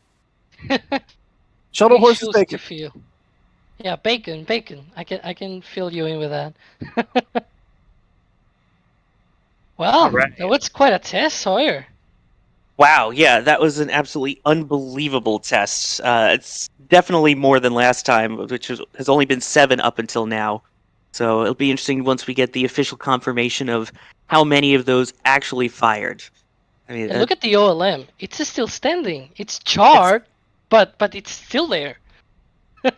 It's I kinda mean, the paint crispy. team's gonna have some work. Yeah. Like some intern that painted it like 2 days ago was like, "Oh, come on." I know, seriously. But that dust cloud, as was just pointed out in our back channel, with how big that cloud was, it was taller than the entire stack and everything. So you're talking more than 300 feet up for that. Yeah, it was taller than the tower. I saw.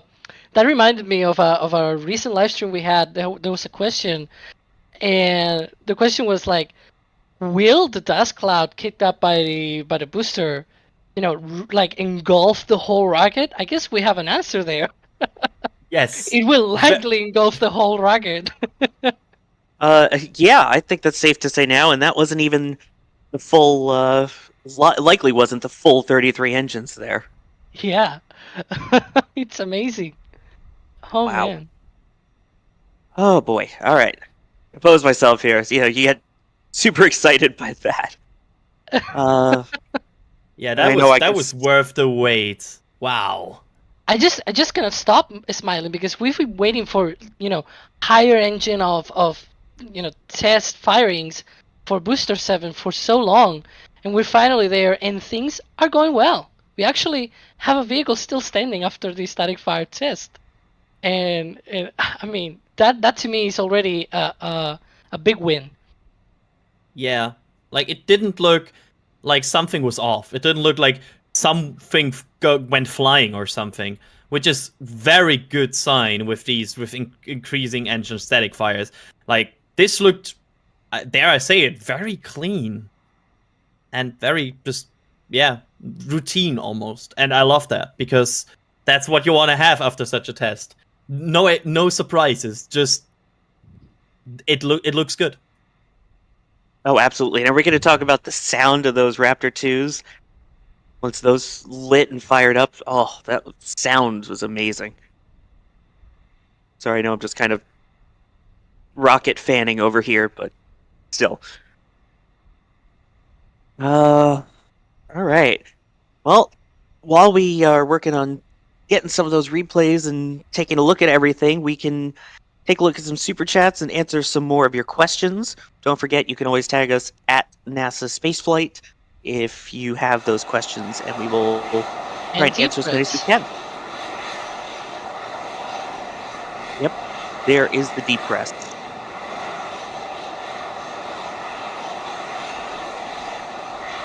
Let that play out.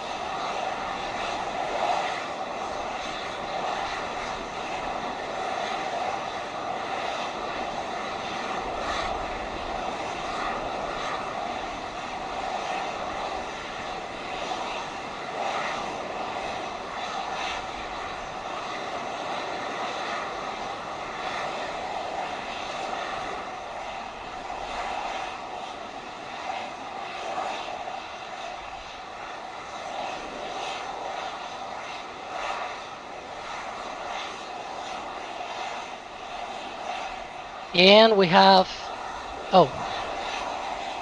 forgot we have venting as well. Yeah, I was about to mention Elon's reply, but I'm not sure if they're even hearing us. So loud, we cannot talk.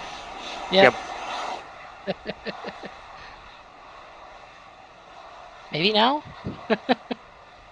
Maybe would be nice. Yeah. So we got confirmation from Elon that it was 14 engines.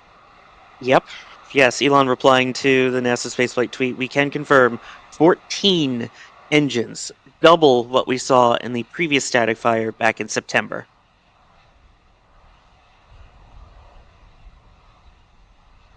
That's a lot of engines.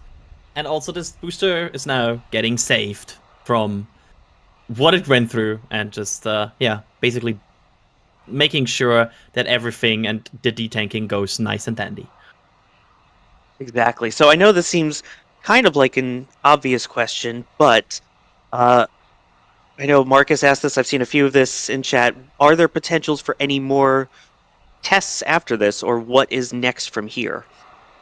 I would say, like, the chance is not zero, but I would call it pretty low. I'm not sure if you agree with me, Alex, there, but I mean, they just fired the most amount of engines they ever did, and I would imagine that this maybe warrants some people going to the pad and having a look at this booster before firing again. Yeah. I mean, there's still plenty of action to happen, so don't go away yet. There's still a lot still to see here. All right. While we're seeing this depress and the vehicle safing, we'll go through a couple super chats here. Alan, thank you very much for gifting 5 Red Team memberships. Really appreciate that. And anyone who's gotten a gifted membership during this stream, please definitely say thank you to whoever you got them from. Rankley, getting jazzed for the moon. I like that one. Thomas Bitcoin Crab with "The dream is alive," quoting John Young, and it's definitely true that as we progress onwards towards the moon and Mars, especially with Starship, the dream is alive. Sock Eating Golden with a shout out to the next spaceflight app for the static fire imminent notification, which, yes, it is a fantastic app that will give you those updates, and will remind you to join us over here at NASA Spaceflight to see them. Question from Hill Street Blues here. I'd love to watch a static fire, but I live 7 hours from Boca. Are there any signs that one is coming a few days ahead? And from my understanding, it all just comes down to those overpressure notices, correct? Right. Sorry, Adrian and Alex? can you repeat that question? Sorry. Yeah. That there's. Are there any signs that a static fire is incoming a few days ahead? My understanding is just No. the overpressure notices. Well, the overpressure notices, usually Mary gets these like a day before, so not even that. Like, you can get these information bulletins, the MISIPs, basically indicate that a NOTMAR might be coming. These get issued a few days of time, but they also get issued when we just get spin prime testing. So I wouldn't say you can predict a few days ahead. Actually, the only indication that this is a static fire, like the moment we knew that was a static fire, was the siren. Because up until that point, it could have been a spin prime test. So you only know for sure like minutes before. Yes. Let's see. Kazzy Mac asking about the potential for the multi-static fires, kind of like they do in McGregor. Which, again, it's maybe possible in the future, but not quite sure today. And don't forget, we have McGregor Live, so you can check out whenever those static fires happen over there. It's an update again. We do have that tweet from Elon confirming to NASA Spaceflight that it was 14 engines that were fired during that test, which is still unbelievable. So there it is, yes. And just to confirm that again, that is the most thrust that SpaceX has ever produced on a rocket, right?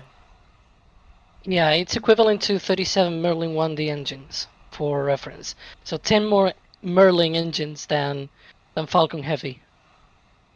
That's nearing Saturn V thrust at that rate. You're getting close to, I believe, almost at, if not above, Saturn V thrust levels with that, which is unbelievable. I think it will be sort of more like shuttle levels, but it's very close to Saturn V levels of thrust. Yeah, you will probably need 16 or 17 engines. I mean, yeah, that's talking moon vehicles here, so yeah. Hmm. And I think it will break the record for the most thrust ever produced at like 21, 22, somewhere around that. Like, I think that's the level where it would surpass the N1 for most thrust ever produced by a rocket engine. Wow. That, again, just the power of all this is unbelievable. So this is actually a very fantastic super tweet here from the paintball guy. You may remember last stream he had mentioned that he would do $10 for every engine as promised. So that is $140 for that giant engine fire. So thank you very much for that extremely generous donation. That money will not go to waste and goes to help bring you guys this fantastic content. And E4 Tango with the same thing at $1 per successfully fired engine onwards and upwards. And I do have to shout out here to Kenji Fox as well with the great line, 14 engines fired. Will they file for unemployment now? So just have to give a quick shout out. But, I mean, if they do file for unemployment, they can always, I'm sure, find another job and, I don't know, maybe have some cool gear that they can wear as they're going to their next job interview. That was a terrible segue, but a segue nonetheless to the fact that we have some fantastic merch in the shop for Starship here. There it is, the Destination hoodies. Hopefully I'm not too robotic and you guys can still hear, because this design is really cool. The fact that it has both of the destinations A little of this bit vehicle. robotic there, Sawyer, yeah. All right. Not sure why, but if nothing else, hopefully you can see the fantastic drawing there of that on the hoodie, and then you've got the Moon and Mars, the two destinations for this rocket. So the destination hoodies are really cool, and if you liked the kind of embroidered design that we had for the Falcon Heavy design, then you're really going to like these too. And if you're not in the mood for clothes, you can always keep track of what's going on with your own NASA spaceflight calendar as well. We have two of those, in fact. One that is entirely dedicated just to all the things going on down at Starbase. And we also have a second one that includes all of the different rockets and vehicles that NASA Spaceflight is happy to go out and cover for you. So, I mean, the amazing work that our photography team does is just on full display here. These are unbelievable. So, all of those are available at shop.nasaspaceflight.com. And we can also blame Jack if I'm still a robot, just saying. Yeah, you might have a leak somewhere, so you need to do an SLS and fix the leak. Oh, I'm sorry. It's a low-hanging fruit. But yeah, I really like the fire suppression system with this test, because, as I said before, it's not only cool from a, hey, it looks cool perspective, it's also very cool from a, we are commentators, and we are sitting here for hours to watch these, and it's really cool to get a warning when you need to stop talking kind of perspective. Because, yeah, we don't want to talk about these static fire tests, and of course with other rocket launches, such as Falcon 9, for example, or Atlas, we have a countdown. We know when something will happen. And with these, it's a bit more in the air. So having like these last second indicators, yeah, thanks SpaceX for that. And It's really nice. I really like it. I'm really happy that they used it for static fire from a very egoistic perspective. One thing that Yes. I noticed just right before the deluge system came on, I actually said it on the back channels, and you guys said, "Oh, there was a vent," and I was like, "I'm talking about the side vent." On the other, I was trying to type fast, but I knew like the test was coming on, so I was super nervous right there. I was trying to, like, I was so close to just joining and yelling that it was coming on, but yeah, that was another thing that we spotted during the spin prime test in the summer, and like also the static fire test and so on. And I just saw it and was like, oh my gosh, it's gonna come just in 30 seconds. It's usually that time, in 30 seconds or so, that it takes from that vent to the test. And so I was super nervous trying to tell you guys, hey, there's also this other thing, just right before the deluge came on. Yes. Hopefully you can hear me a little bit better, because I want to bring in Nick and Sweeney, who's back joining us from the field. Nick, we got to know, how was it? It was pretty good, I'd say. That was definitely the biggest fireball I've ever seen in person. Like, that was big. I haven't actually caught up with all the back channel stuff. I was frantically trying to get some pictures posted. Did our camera survive? Yeah, looks good so far. Good. Yep. So that was a beautiful static fire, and I noticed Elon there tweeted that we have confirmation it was a 14-engine static fire. So that's exciting. Any other details and revelation? I'm still getting plugged back into the backside here. Anything else I missed? I'm right now thinking about, would the last Saturn V flight be the last time that this amount of thrust was generated on the Earth?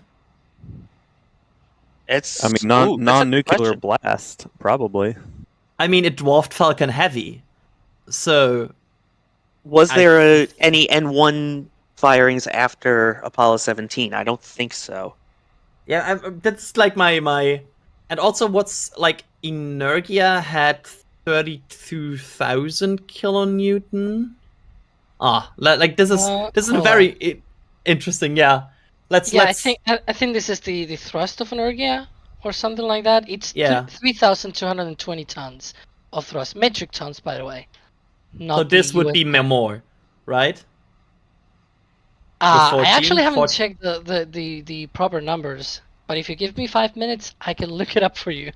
That would be super interesting, because if this is the case, we might just witness, and which is very cool, I think, for Nick, because he was kind of closer to this. You might have just witnessed the most amount of thrust ever created by humanity since the Saturn V. That is really cool. Oh my gosh. The Saturn V getting beat finally. Only took us like 60 years. It might be very close. We will. Alex will verify now, but we're verifying. But at least soon. You know, this rocket at some point should overcome the thrust records of the Falcon or the Saturn V, not the Saturn. Well, it's the Falcon not more V? than Saturn V. It's not more than the Saturn V that I can tell. Because I knew it was 16 to 17 engines for that. I do just want to bring something up here. We saw it a little bit on that other camera view. Hopefully I'm not too staticky, but it looks like there's some kind of smoke in the area there. You can kind of see it that doesn't appear to be venting. I mean, we can see the frost line going down, but anyone else noticing that?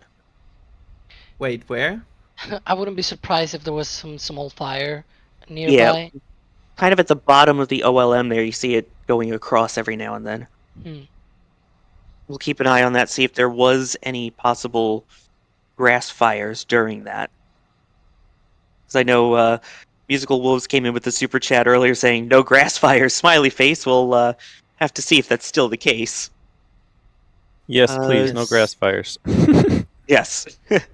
Want to go through a few more of these super chats as well. Philip Yulee was talking about the anticipation, which we appreciate that. And a little reference there, stretch on crikey. I'm a poke it with a stick, which apologies for my horrendous accent there. Fat Bob mentioning Earth's orbit has now likely changed because of that. I don't know. I mean, I guess everything, even standing up and down, could change Earth's orbit just immeasurably so. Oh, yeah. Skip also pointing out, with that plume, I can't believe it was only 14 engines. 33 is going to be totally bonkers. Yeah, could like, not agree more. This is not even, like, just process this. This is not even half the thrust of this booster. That's crazy. Like, this... I still need, like, I feel like I need some time to fully comprehend that, but this is not even half. That's so cool. And then the other question that I've been seeing in chat is, would they possibly do throttle back on these, or is that a full engine thrust there on these tests? That's a great question. I believe the way that they actually do that is they spool up the engines and confirm that the initial throttle, like the initial thrust, is okay, and then they spool it up to full throttle, because it doesn't make sense, at least to me, that you just test them under throttle all the way, especially in a 10-second burn. If you go back and check the length of this burn, it was 10 seconds. So, and especially in the 33 engine static fire test, as I've said before, you cannot cheat physics. You cannot cheat by saying, oh, we're gonna ignite the engines, one way or the other, and then it actually doesn't have all the engines ignited at the same time at once at some point in the fire. That doesn't count as a 33 engine static fire test, even if you ignite all 33, because you didn't have them at the same time running. The same way that if you intend to have all engines during launch at 100% throttle, it's kind of cheating that you test them under throttled. You know what I mean? Oh, so gosh. It's a little bit like that. Oh man, that's gonna be so exciting. That's gonna be just mind blowing. I'm currently, trying to get all those numbers and things like that. It is sort of in the same kind of thrust range as Energia. It's a little bit less than Energia, but right now it's probably the most comparable one. I'm still trying to find more numbers here. So when it comes to math with these, I trust Alex big time with all of this math. So then I have to correct here and say to Nick, it's only the most powerful rocket firing probably since Energia. Oh, well, I'm just gonna go home then because this wasn't cool. Yeah, like JK, it's this was suddenly amazing. way less cool, right? Oh yeah, 0 out of 10. Terrible. Yeah. Also, I don't know if you've seen anything about it, but I've been hearing that there may be some concrete that's kind of gone flying onto the roadways. Ooh. Well, we'll have to go investigate that fully a little bit later. Yeah, can you bring me back a souvenir? I don't know if we can do that, but I will pass it up the chain. Worth a try. But like, I mean, even if there's some concrete down there that is maybe a bit damaged, I would call this the fact that we see no obvious indications of damage and no obvious indications of like fire. I would call this a very, I would say at least mild surprise for me. I was expecting like some sort of issues that would appear on bigger static fires, and yeah, I'm still surprised this went so clean. I'm gonna be very honest with you. I was kind of expecting like the camera to just go off. It went off on one of the 6-engine static fire tests that we saw recently on the ship. So it was kind of amazing that we actually got it back. That it was on all the time. So that alone to me is just impressive already. that it was well. That the connection was on all the time and everything. I guess it's probably a pat in the back for DAS, and obviously for those that deploy the cameras. I guess. Oh, absolutely! For everyone who's keep feeding those robots, they're feeding them well because they were sturdy enough to take it. They ate their vegetables. We talked earlier about the stream about the potential of airdropping these in the future, just like a drone. I had like these strategy games in my mind where you just like confirm where an airdrop is coming and you like have this crossfade for that. That's what I had in my mind for deploying cameras. But yeah, also shout out to DOS for maintaining that and Kevin for switching between the fantastic views during the fire itself. So, I mean, team here doing a phenomenal job with that. A couple more super chats to go through here. Saved by Grace was going to gift a few memberships, but didn't work. Good job on the production. While we're talking about the props to the production team on that. Matt Sherwin pointing out, fun fact, the reason they continue to paint the OLM is because they are looking at blast patterns and where to place shielding as they ramp up more engine tests. Oh, that's an interesting idea. I like that idea. I'm not sure if it's the correct guess, but I think that is one of the most plausible reasonings behind why they paint this pad between static fires. I like that. I really like that idea. Yeah, because you see him painting, it's like, all right, it's just some paint. And the other question is, are there any thermal properties to that paint, or is it more just A, aesthetics, and now B, scorch marking. That's something we'll have to keep an eye on for sure. Let's see. Your MJK thanking us for the amazing coverage and wanting 60 frames per second. Nick coming in here saying Saturn V had a thrust weight of 1.2, so about 35 to 3,600 tons, more than the approximately 3,220 tons here. So I see all the math that's been going on in chat, which we appreciate it because I went into journalism, so I didn't have to do math. Good call there. Yes. Jade 4, what do you think of giant space tethers for space flight? I don't know if anyone has any space tether ideas. Space That would tether. be very I do restraining, not. I guess. Oh my god. No. Oh. No. No, no, no.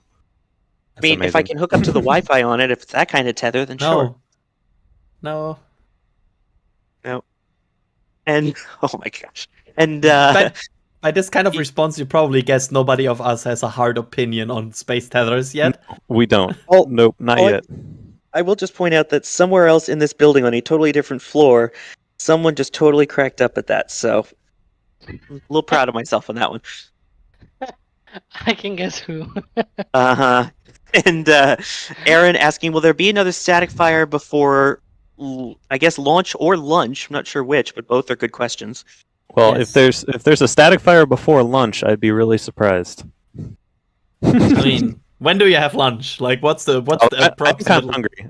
Yeah, lunch break. I don't know. Elon doesn't give anyone lunch breaks. Just get back to work. Yeah, but to be fair, yes, there will be more static fires. We know that from the NASA document. They will conduct a 33 engine static fire before launch. We don't know if there will be more incremental steps on the way to that. We just don't know. We don't have a fixed schedule how many static fires are planned for this at this point. But yes, there will be more static fires at some point, and one of them will be a 33 engine static fire, which is insane. And I mean, that brings up another question here that James Hershey asked, which is, how are they possibly going to do a 33 engine fire or launch without some sort of flame trench? Because the 14 engines looked completely insane. Well, it looked insane, but they didn't need a flame diverter. So that is true, but it seems like it kicked up a lot of dust. And isn't there a potential then for FOD or debris if you're kicking up that much dust? They cleaned below the pad. They usually do that before static fire attempts, and also I think the suppression system might help with that as well, because it also waters and cleans the ground before ignition. And if there's FOD that is pushed up by the thrust next to the pad, that would go outside, so that would not fly in the direction of the booster or the engines. So I think they might be fine. I was a bit skeptical about the lack of flame trench and everything before this test, but to be fair, this test looked like there was some debris flying around. Like, don't get me wrong, but I feel like that would always be the case if you fire a decent amount of engines. So yeah, it looked pretty good to me. Oh, absolutely. And again, that was with 14. Once we get to 33, that will absolutely be insane. I agree, and but I trust SpaceX enough on this one, and if nothing else, we may just have to keep an eye over the next bit on Starbase Live as we see if they do any work on the bottom there too, any improvements, any upgrades. Here's another question from this past static fire, two of them in fact. Did the deluge system seem like it was on for a longer time, and did it look like there was a staged firing of the Raptors? I don't know if anyone was looking closely, but I think Alex maybe. Yeah, that's one of the problems of the new fire suppression system, that now all the water and the nitrogen is in the way, so you cannot really see the actual startup sequence. You can probably guess it by the sound. The sound at least sounded a little bit more like staggered. If you listen closely, you might be able to hear that. So yeah, that's one of the only indicators that we actually have. But yeah, the other question, the deluge system was on for a longer time. I think it was on for our normal time. It was on for like 5-10 seconds before the fire, and that's a standard usually on, or at least what one will expect for this. Exactly. And I do just want to point out something absolutely phenomenal here from Nick out in the fields. Nick, do you want to talk about this picture? Yeah. Look at this. Oh, sorry, I wasn't talking about that one. If Doss can hear me, I'm talking about the FireX one. I'm sure he's clicking the buttons for it, but we can talk about this one too. Okay, yes, Yeah, look at the engines on that. Go ahead. That's the static fire a little bit wide, and yeah, you can actually see the glow of the red on the launch tower there. It goes from red to orange to kind of yellow on the way up there. Oh wow, yeah, the staggered up the whole back of that. That's amazing. And yeah, so I love that the production side is in the background. I for some reason I love that touch. Like, that's so cool. Oh yeah, it's a fantastic touch, and we're also working on getting a good close-up of how that FireX system works too. So we'll show that to you guys in just a minute as well. So, I mean, wow! Again, just seeing the pictures of that is still absolutely stunning, and that can also kind of give us a little bit of an indication too of.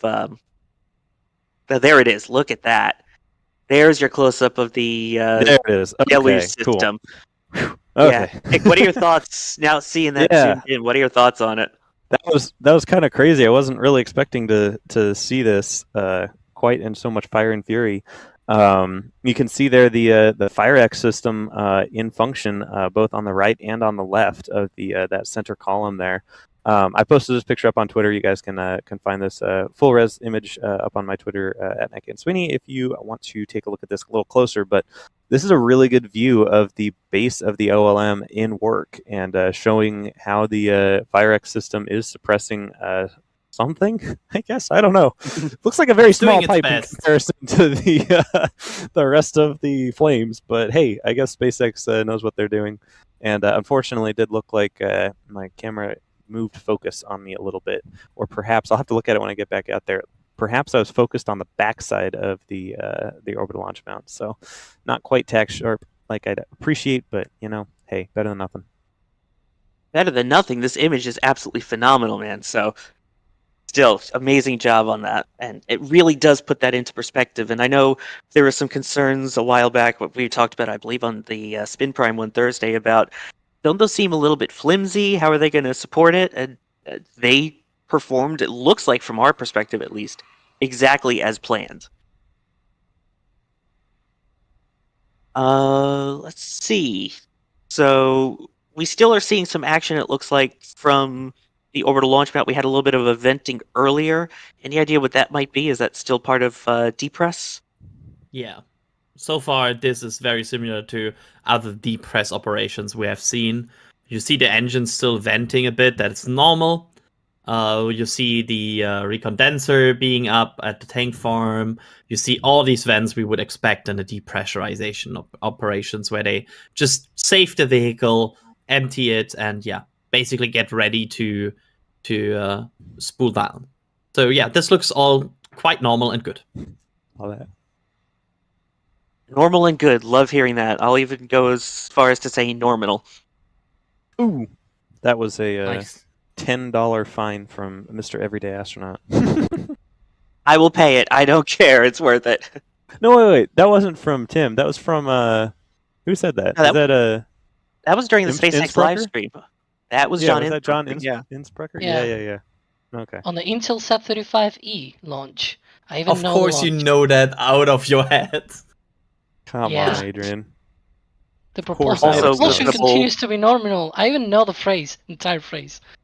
Well, that's also because it's played during our intro too. But yeah. Oh right, that's true. Yeah, I forgot. Yeah, but in the intro, it's not like in the bottom it says Intelsat mission.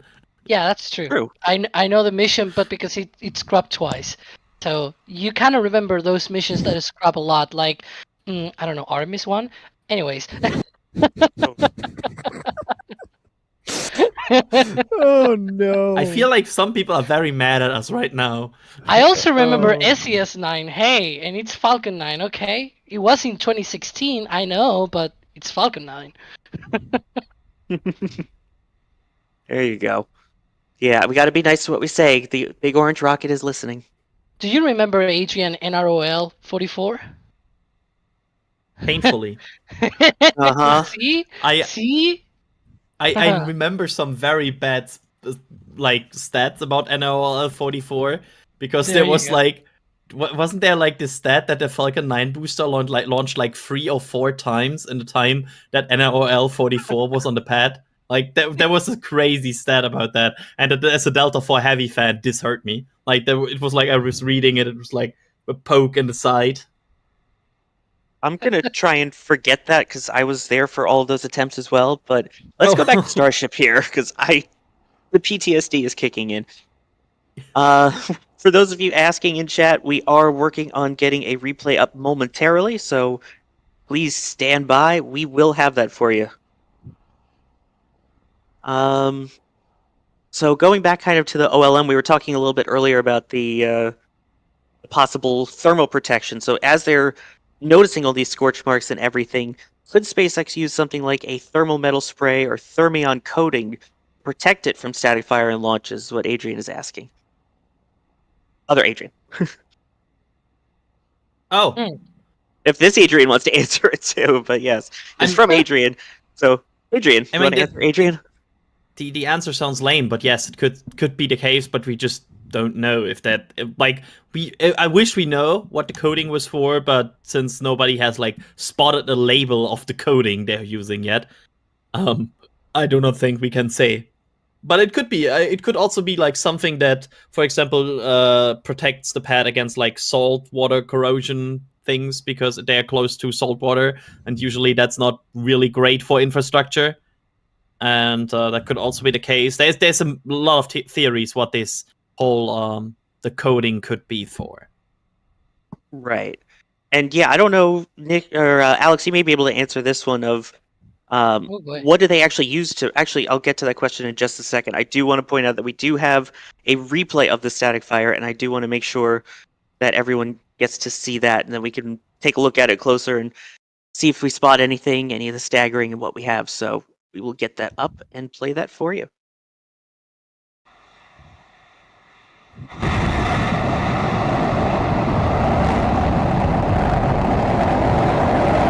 Oh, wow. Whoa. Wow, that dust plume coming right at the camera. That's pretty big. That's pretty big. Yeah, it's so forceful. It's insane. I love it. Yeah, you can see some of the stuff actually getting kicked up too as it's blowing towards the camera. Nothing serious, but still just that picking up whatever's there. Should we be worried for our cameras for the 33 engine static fire? Like, should that be a consideration? I think we should have had been worried about that many months ago, especially during the July accident. Yeah. Yeah, I think it's already too late to worry. Someone pointing out no need to clear debris because the rocket's doing it for us here. Yeah. And as is also being pointed out, the honk on that. Yeah, maybe we can get that back again at half speed. I think that would be kind of good. Plus, we can also see if there's some staggering of the engine firing too. Oh, we can. Oh, you can. Yep. Yeah. Even in the audio.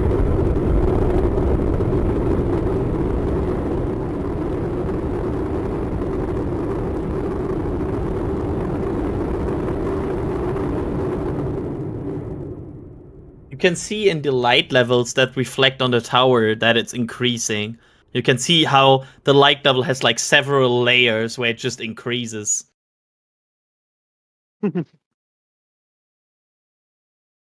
Yeah, that's amazing. So, should we worry about the cameras? I mean, I trust us, so I think we're good.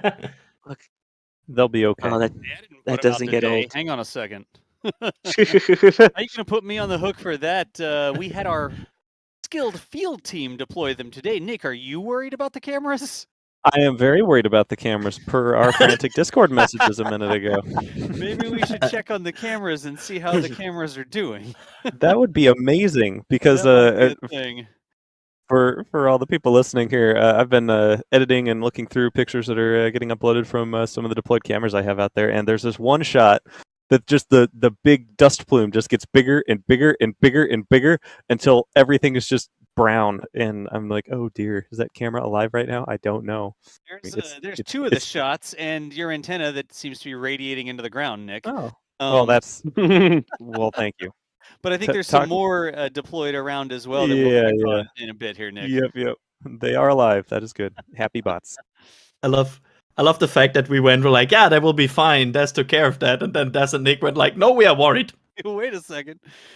I mean, when that much energy is released that close to any equipment, you're wondering what the state's going to be. And even during the static fire, even during the Falcon Heavy, that we had the SpaceX feeds down at the Cape, SpaceX had some camera feeds go down when Falcon Heavy took off. So you always wonder what's going to go on. But the ones in the foreground here, they're actually outstanding in their field, capturing the test here today. And we've got some other ones we'll check on as well. But looking good so far. Good news. Very good news. Yes, looking fantastic. While we have a moment here, want to answer a couple super chats here and thank all of you for supporting us. Chrome230, thank you for becoming a Capcom member. Hopefully we will get to see you in the Discord, because as a reminder, everyone Capcom and above does get access to our Discord, including specific channels to talk about things like Starship 2. So thank you for that. Smooth Juice, Bacon, buddies all the way around, and thanks Nick for the stunning shots, which I agree. And there's only 1.1k likes on Twitter. We gotta fix that, or 1.1k likes here as well. We appreciate all the likes on everything here, so thank you. Morgan asking, do they chill all 33 engines during a static fire with fewer Raptors firing to thermally protect those just hanging out there? I don't know if... Yes, Adrian? Based on the fact that we see sometimes where they vent, and correct me if I'm wrong here, Alex, I do believe we only think they chill down the engines that are actually fired, because we could see in the early tests where they only fired one engine, that only one engine was venti. And you could like see from a very distinct spot, like this one engine venting over and over again. But it was not like all the engines just venting from time to time. Good to know that. Thank you. Matt Sherwin coming in with 2 super chats here discussing the coatings, saying that the coating on the orbital launch mat we're talking about here uses most likely a highly emissivity paint that would allow for an infrared camera to be used to detect heat patterns due to the paint getting stripped. And when that highly emissivity paint gets removed, it would change heat that is reflected back. Yep, we're learning more every day. That would be really interesting there. And Jeff pointing out in the beginning of our replay, they're looking like some large chunk of debris that was blown out, but everything still seems to be okay otherwise from what it looks like here. I don't know if anyone has thoughts. Yeah, go ahead. Yeah, I have some thoughts. Because they didn't rapidly depressure right after the test, which also usually in the past has been a good sign, that they just hold for a bit and then depressure. Like, there was no obvious panic. It was more, okay, that looked good, next up, depressure. And then they hold a bit, depressure. Like, it's not that it seemed to be like a panic process, which usually is a good sign. Very true. The fact that this looks about as normal as any other post-static fire procedure is a good thing. Yep. So now the speculation comes up while we have a moment to discuss that. So we've now seen 7. We've now seen 14. Bob asking, do you think the next level will be 21? What is everyone's predictions? We'll start with Alex. What do you think?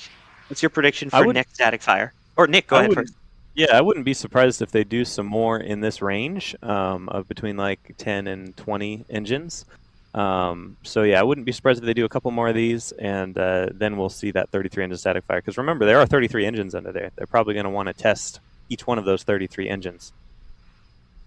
And once we see Yeah. a 33 engine static fire test, I wouldn't even be surprised if they try multiple of them just to make sure it actually works as intended. Like everything, not just the vehicle, but also the ground systems and things like that. I don't know. On the article that I wrote for today, by the way, I basically also said that it could also be a thing to see a full static fire test. So like running a wet dress rehearsal, and then at the end of the countdown, static fire the engines just as simulating the launch, but without actually making the rocket go. So that could be another possibility as well. We might see 33 engines destacked, and then again, once the full thing is already tested, and they're like, okay, this works. Now let's rehearse everything. That might be a thing. Again, it's we don't fully know all the insights into everything, so the only thing that is left for us is kind of guess here, but we'll see. Yes, and we actually had a poll going up of how many engines you think would be on the next static fire. 14 to 16, aka a repeat, over 20, or a full send. And looks like 45% saying over 20 engines next, 29% thinking a repeat, and 27 hopeful that we get the full, I would say 9 yards, but I guess it's the full 33 engines. By the way, I promised numbers, and I already have the numbers. Oh, yes, please. I love your numbers. Well, so 14 Raptor 2 engines is between Falcon Heavy and the Space Shuttle in terms of thrust. But it's more closer to Space Shuttle than Falcon Heavy. The Falcon Heavy equates to 10 Raptor 2 engines, and the Space Shuttle equates to 15 and a little bit of a change there, 15.34. And Shuttle Energia is also more or less the same.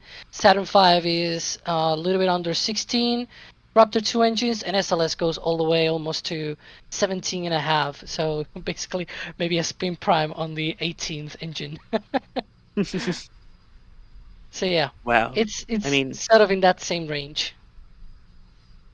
Yeah, and I should just say that it wasn't me this time that said shuttle to put on the bingo cards, so making that clear. And obviously, before people mention that, because I know some people like to mention it, the N1 is 20.13 in terms of the equivalence to Raptor 2 engines.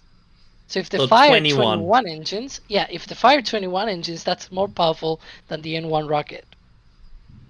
There you go. Yeah, the magic number is now 21. That's the one where it will take records. I also have one for you, Adrian. Oh no. You see, if they fire 5 engines, 5 Raptor 2 engines, you know who they bit? Delta 4? 5. Oh. No. Ah, there we go. Yeah, the 5? Only 5? Yeah, 5. Wow. Only 5 engines. It's needed. I mean, that's crazy. It also has 5, right? Or is 2 engines on each booster? Anyways. Yeah. But it's a nice coincidence, I guess. Long but it's crazy that they just need 5 to beat the biggest Chinese rocket right now. Like, just casual 5. Yeah, and this one has 33, so... Wow. Yeah. And there's already been over 200 of them now in production. Yep. That's a lot. I think a lot's an understatement, yeah. This is a powerful, ridiculously powerful engine here, and it's fantastic. Will this, like, I know, I was not sure if we reached a conclusion about that, but I discussed it with some point on air. Will this be one of the most fired rocket engines before its orbital test flight ever? Ooh. Because possibly. Because it has a ridiculous amount of testing time, right? I think it also possibly risks the question of, are we talking the same engines repeated, or just multiple different engines being tested? Yeah, but in general, Raptor engines fired. Like, if you add all of that McGregor testing time and then all of the hops and then the static fires, that's a huge amount of testing data before the first orbital flight. And I have a hard time imagining that a lot of engines can beat that before their first orbital flight.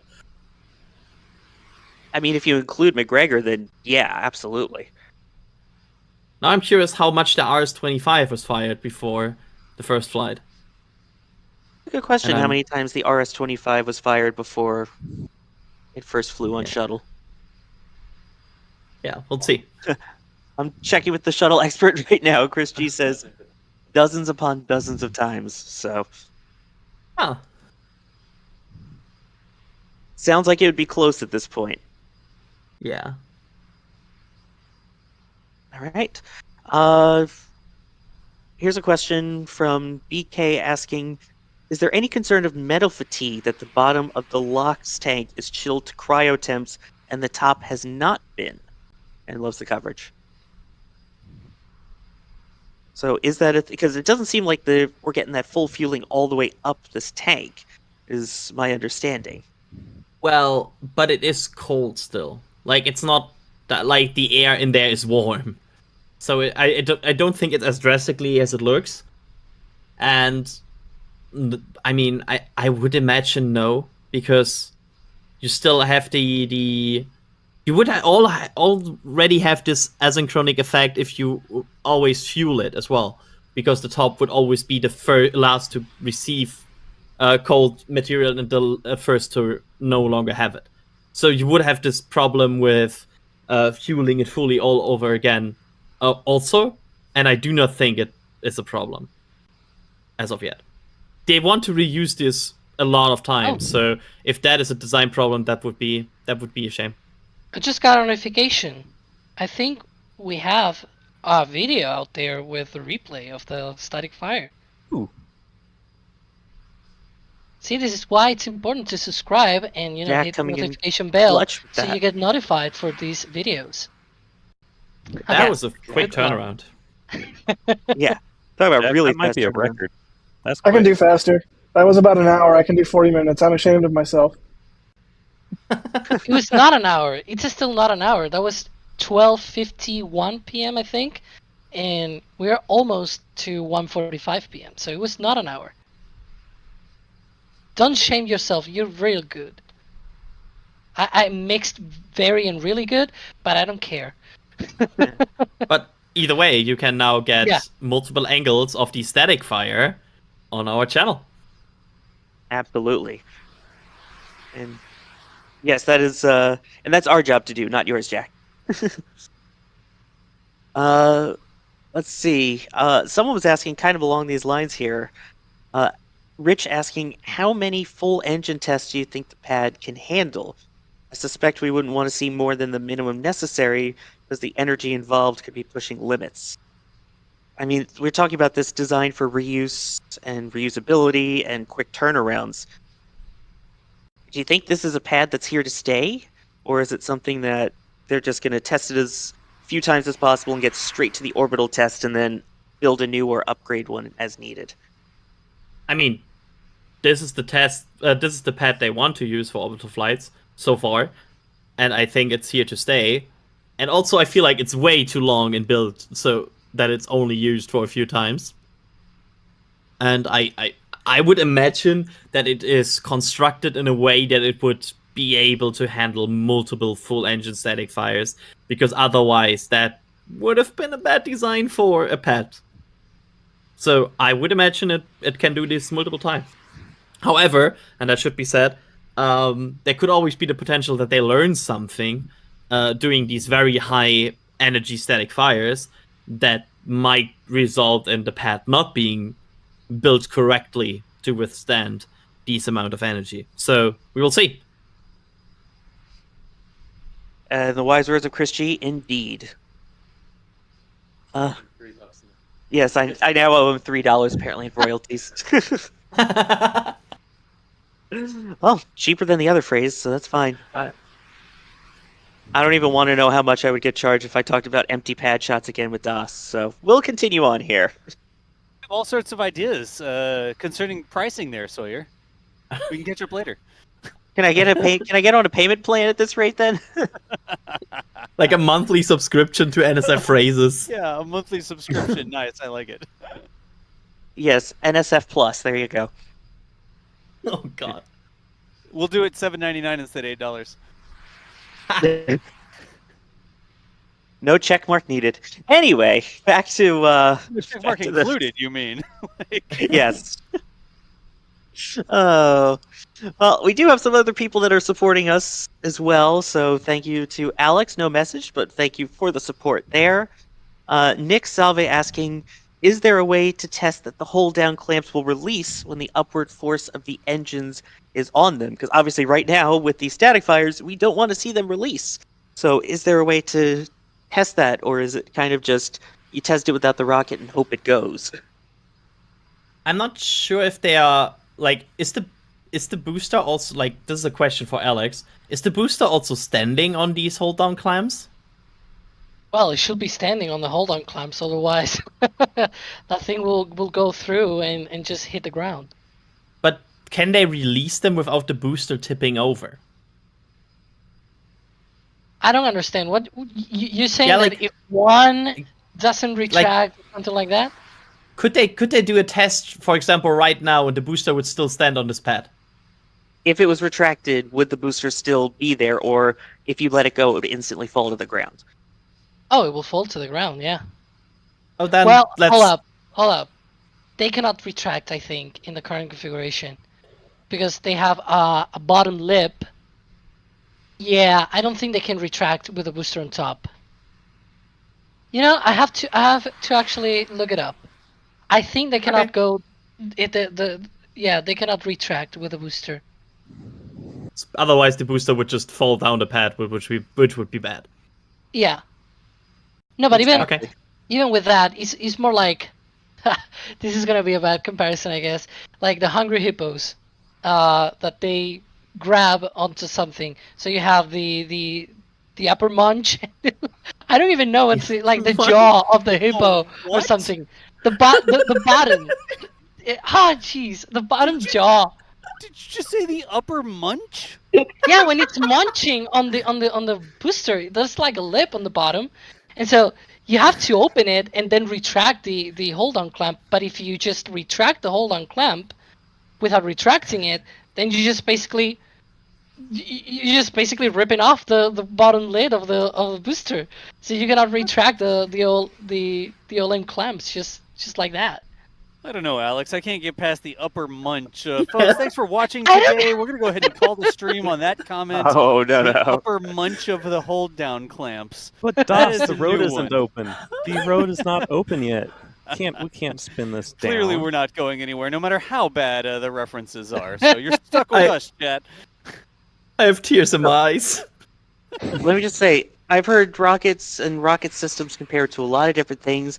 That's the first time I've ever heard any rocket system compared to the game Hungry Hungry Hippos.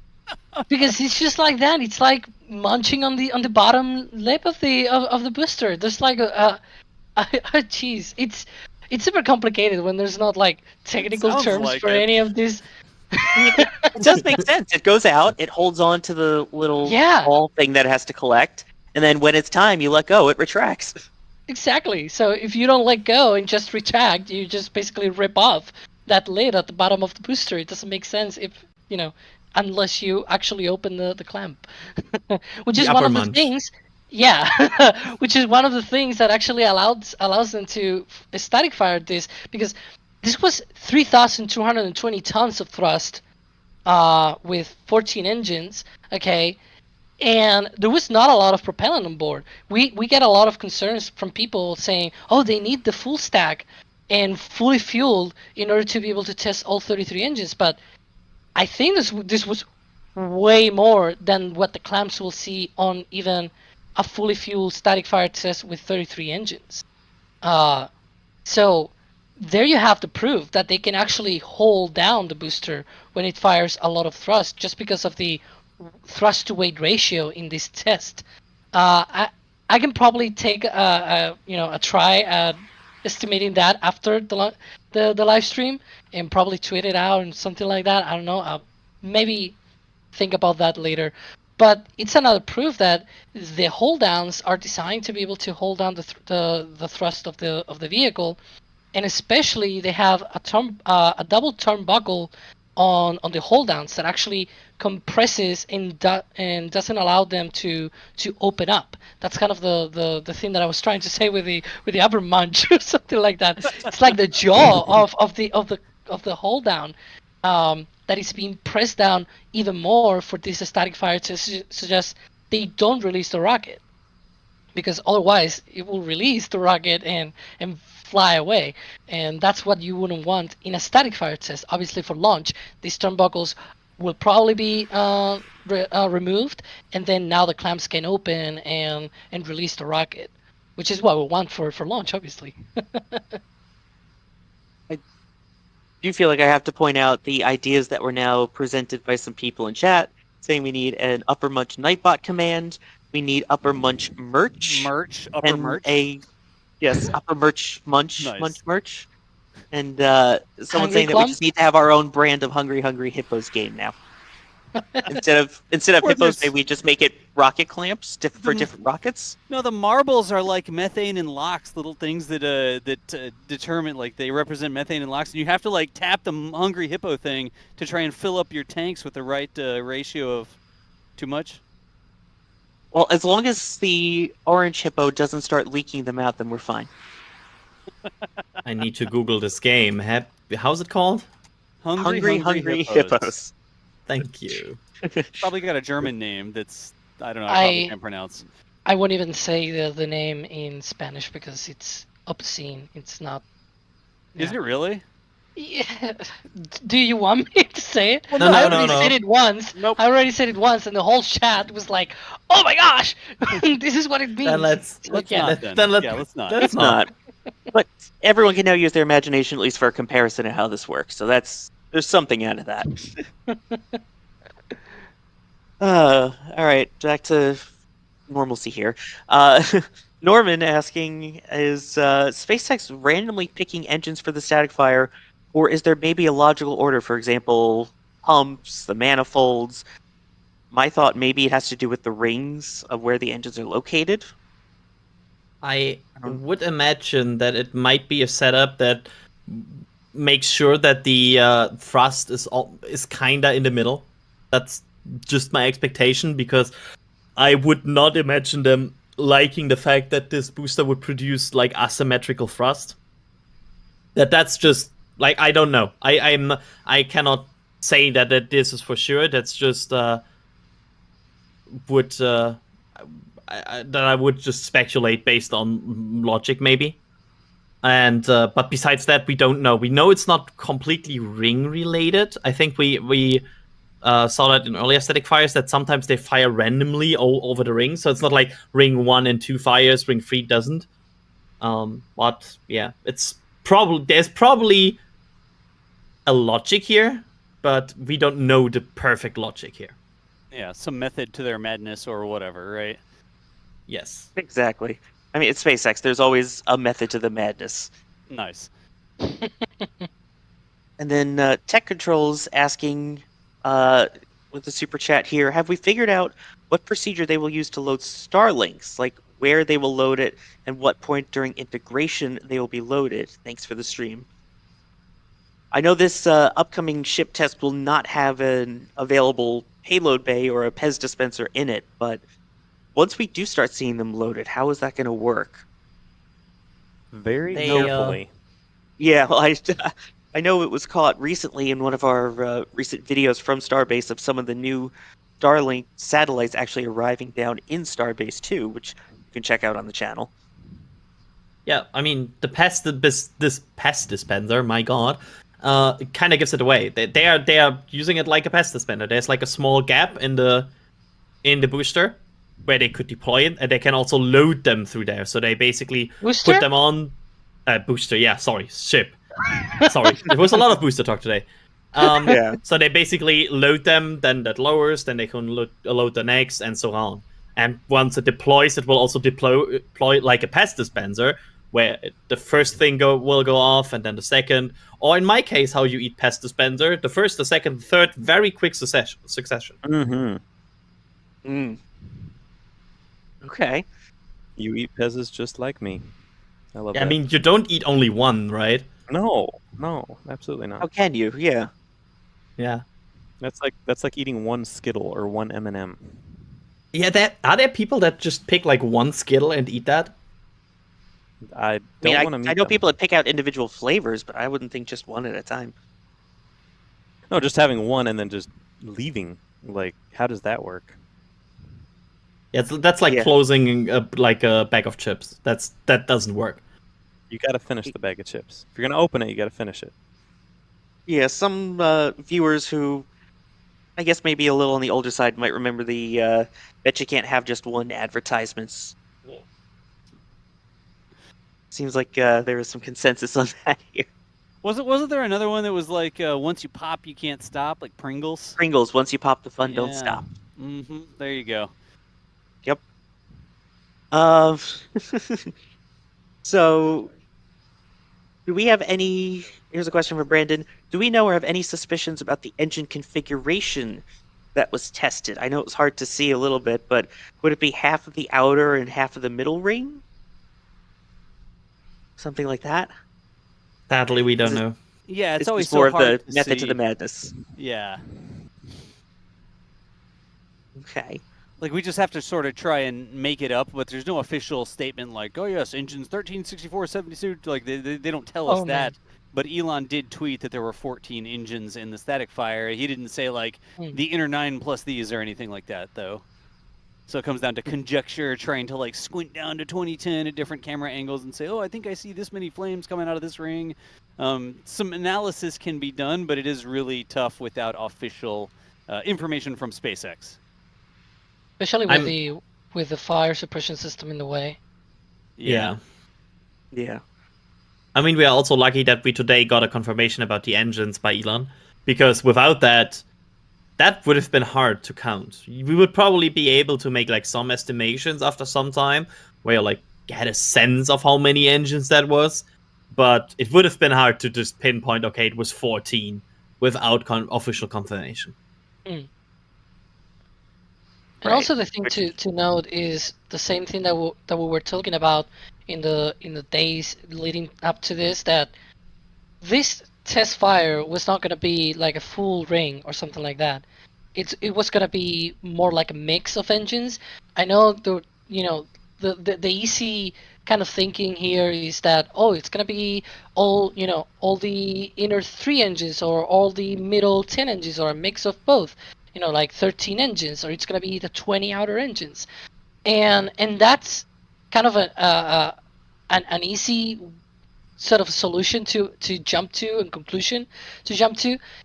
But the thing is, we have seen in the previous multi-engine static fire tests that they have test fired different engines from different locations in the engine section, not just some of the, like when they did the 3-engine static fire test, that was not the innermost 3 engines. I think it was 2 from the middle ring of engines and 1 outer engine. When they did the 7, it was a mix of inner and outer engines as well. So it was to be expected that whatever number of engines they were going to be testing today, that was to be probably a mix between the inner engines, the outer engines, different combinations there. We obviously don't know the actual combination, but just from the number itself, 14 engines, you cannot say, oh, that was a full ring, because there's not a full ring of 14 engines. There is 13 engines, 13 inner engines, the 3 and the 10, those 13 engines can gimbal. But that will eventually mean that you will fire one of the outer engines. So I think it's more likely that they just fire maybe half of the inner engines or something like that, and maybe half of the outers. We don't really know.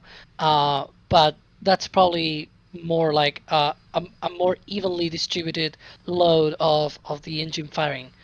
And at the end of the day, it's also not even because of the thrust load on the vehicle.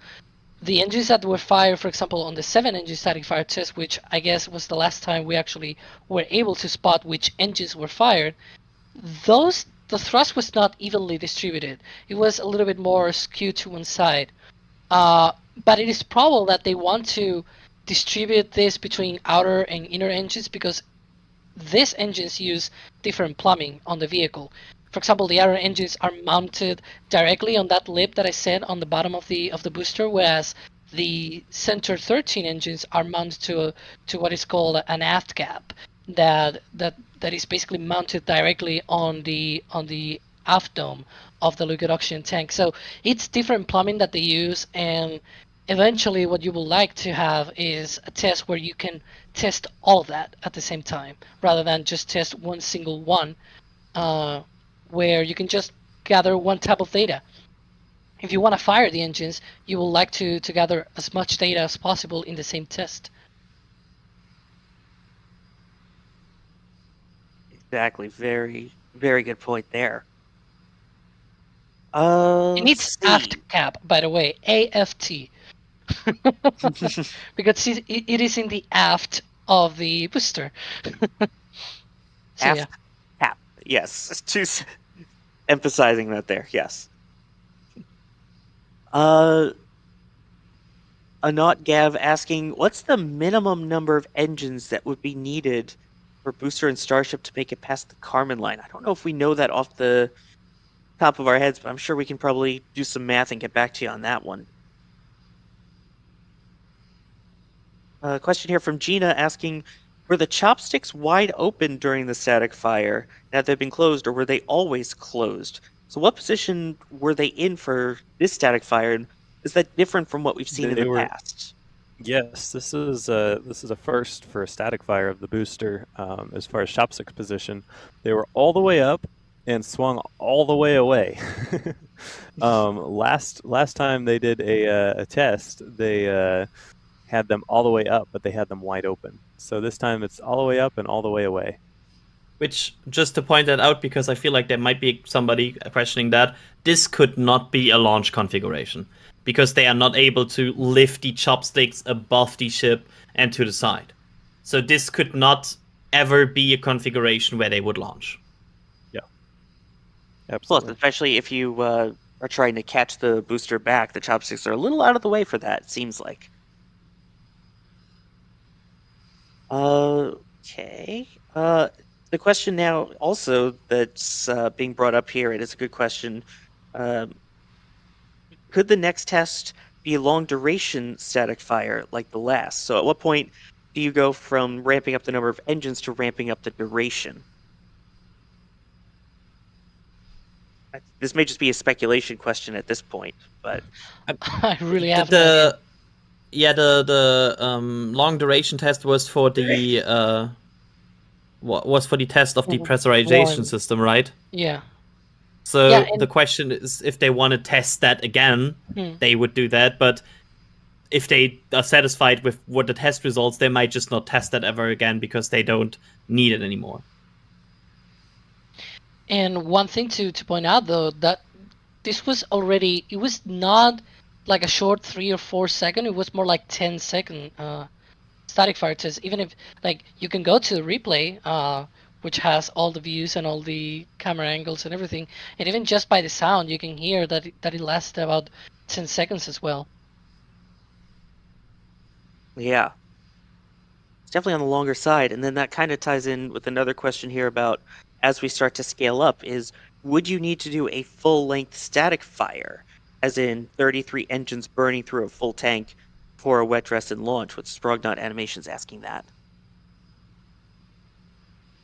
Feel like that's going to be interesting to see if, with this sort of launch mount configuration, you see how toasty it gets already, would you think that would be able to withstand a full-length burn of 33 engines? I don't think they're going to be able to do that personally, but I don't know what your opinions are, because I don't think we have anything set in stone yet on that.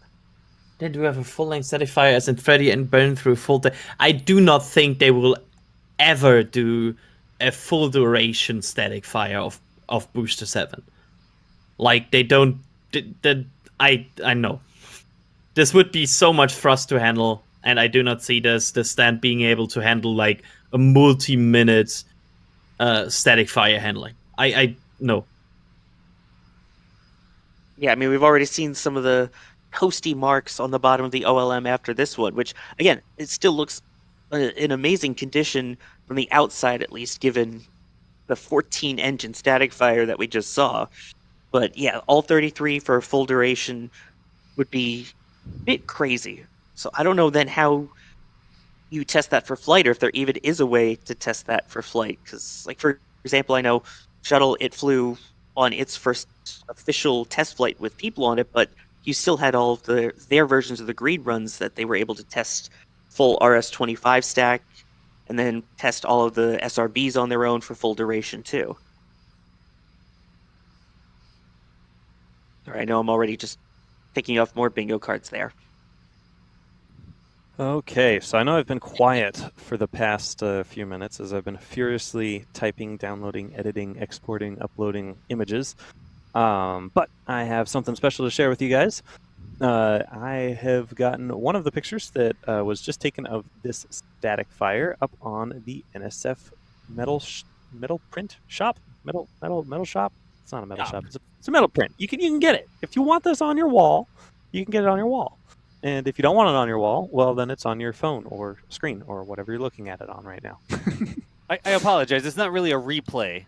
That is actually shop.spaceflight.com, but I've got it labeled as a relay, and I figured that's okay. That is actually over in the shop as one of the metal prints. Nick, you got... I mean, clearly you weren't standing there to take this picture, right? No. Thanks to your help, Das. Das and I have been working pretty hard on getting some cool camera abilities, being able to get images from the field while cameras are deployed, and this is a product of that labor. So thanks for your help, Das. Yeah, it's not normally a thing. Like, normally 12 hours later or something, everybody gets back in the car and goes out to retrieve the remotes, and then all the photographers are posting on Twitter and stuff. But you know, with our remote infrastructure at Starbase, we can sort of pull these images while the road is still closed. That's sort of what we do. So, yep. So that's the magic sauce, and that's available for sale. And while you're at that, we have amazing new Starship merch as well. You should check out when you are in the shop. Absolutely. So, just probably to point that out as as well. Isn't it? Oh yeah, there it is. It's yes, on the homepage. there it hoodies is. And stuff. I have 2 hoodies on order, and I am so excited. Like, it's finally starting to get cold enough down here. I mean, it's not cold today. It's like 80 degrees today. But, like, over the weekend, it was kind of barely maybe cold. Like, it was 60 degrees. And I was wearing an NSF hoodie. And I was like, all right, I got to get the new ones. So I have that exact one is coming to my house in a couple days. Except it's large. Can you even wear those at a Starbase? You know, I think they do allow it. They do allow us to wear whatever we want here at Starbase. Well, it's not about allowing or not. It's like, does the weather allow you to wear one? I do wear hoodies in the mornings, not because I'm cold, but because the mosquitoes are very, very persistent. So if you wear a big baggy piece of clothing, they can't get your arms or your torso quite as good. But they still get your hands and your neck. Florida Here team it's can relate. cold, but I do see a lot of mosquitoes still. I don't even know why. Gonna need some lessons. The Florida team can relate, just saying. But yeah, I mean, those hoodies though are fantastic. I love that design that it's got the 2 destinations for Starship with Moon and Mars on both the front and on the sleeve. So it's all shop.nasaspaceflight.com, and I've got my stuff on order. What I appreciate at this point, how I'm so thankful that you guys are always in the field and just sitting out there getting stung by mosquitoes and everything, and I'm just sitting here at home like all the time in front of 3 screens with tea in my hand. So I'm very thankful for you all being out there. That's I feel like that's not enough appreciated. Well, we're thankful that you're where you're at because you give us warnings like, "Hey, this vent is This vent is venting. You got like 30 seconds," and that's always very helpful. So thank you. It helps having 3 screens in front of you. Like I'm just surrounded by screens at this point. I know, like some people in this call be like, "Only 3 screens? That's so little." Yeah, I would die. I'm normally a 2-screen person myself when I'm doing this, but at the moment I currently have a big orange rocket out my window, so I'm just using 1 screen. Yeah, a lot of y'all did a lot of this from a KSC today, didn't you? Yeah, Jack and I are both at KSC, so yes, we are again doing it from on site ahead of Artist tomorrow. But again, the big story right now is that 14-engine static fire today too. Lots of Artemis things happening. So exciting. Yeah. Oh, yes. And again, while we're talking about Artemis, don't forget, Starship is a whole part of the Artemis Return to the Moon infrastructure. This is your lunar landing vehicle with the Starship and with the ship itself. So getting this booster ready puts all of us one step closer to getting people back on the moon for the first time since 1972, and that includes also the first woman and the first person of color. So it's all connected. All connected. Nice. It's like the circle of going to Right. space or something. Circle of rockets. Yeah, there you go. A circle of moon. Circle of moon. It was enough. It was enough Lion King in there for me that I instantly my brain went to the Circle of Life and screamed it in full volume. Nice. We appreciate you that stayed in your head, and you didn't scream it into the microphones. Yeah, I feel like we would lose all of our viewers.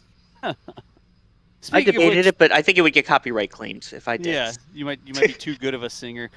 Speaking of which, y'all, right now we just, I guess, almost over an hour ago now, witnessed the static fire. Elon on Twitter confirming that it was 14 engines that they lit up at Starbase today on Booster 7. We're just sort of hanging out. There's 10,000 almost of you hanging out here with us, and the road right now is still closed. A lot of the times we will stay live until the road opens, but you can see one lonely sheriff vehicle there at the roadblock, keeping people from approaching the launch site. Not seeing anybody else line up there, so we're sort of coordinating what our plan is going to be. Not sure that there's any indication that there will be additional testing today. Window goes all the way until 8 p.m., so they have almost 6 hours left in the window, but we're keeping an eye on the roadblock, and sometimes the tip-off is that SpaceX employees start to line up, and that's sort of a tip that they're going to open the road. Not seeing that yet. Not sure if they're just taking an abundance of caution here to clear the vehicle, safe everything, make sure that they are good before they approach it, but that's what we're doing. If you want to see the static fire, we got the link in chat. I believe it's pinned here. We actually have a quick edit video from a bunch of different camera angles that you can go back. You can play in slow motion and step back and forth and see if you can count the number of engines and all those sorts of things that you do. If you'd like to, check out the pinned tweet up at the top of the chat. But for now, we're literally just answering some questions. We're hanging out. We're telling jokes. You know how we do. We do appreciate y'all hanging out with us, but that is a quick recap and what our plan is right now. Sawyer, back to you. Hey, Das. That was Das reporting from the home. Yeah, reporting from my base. spare bedroom, yeah. I mean, studio, so. Of course, yes. The official NASA Spaceflight Studios. Yeah, there you go. Let's see. We've got a couple more super chats here. We want to thank you guys all for the support that you're sending in for that. And we are still answering your questions. As mentioned, you can tag us at NASA Spaceflight with any of your questions. Matt Sherwin becoming a Red Team member. So thank you very much for becoming a member there. Alan saying Hungry Hippos in German came up on a stream back on August 30th. So apparently the Hungry Hippos references go back. People storing the transcription of the stream or something like that and then like searching through it like a text file or something? Yeah, I want to apologize if that ever came up and I already asked that, but sometimes you forget what you said on stream. I have to admit that. Like, I feel like at this point, most of us do like 10 plus hours every week on streams, and sometimes you're just in a flow and you just forget things. So if that ever came up on Angry Hippos in German, I'm sorry, I forgot. We certainly say a lot of stuff on stream, that's for sure, Adrian. I'm hearing a little bit of venting going on still. Kind of hear that going on in the background. I don't think it's too loud that you can't hear us, but... All right, Juke's coming in here. Adrian, this one's for you. Donating for NSF Discord movie night where we strap Adrian to a chair and make him watch all the movies for references he doesn't get. It's kind of worrying how often this already... Yeah, it's kind of worrying how often this already was suggested to strap me on a chair. Yeah, I will close my door at night.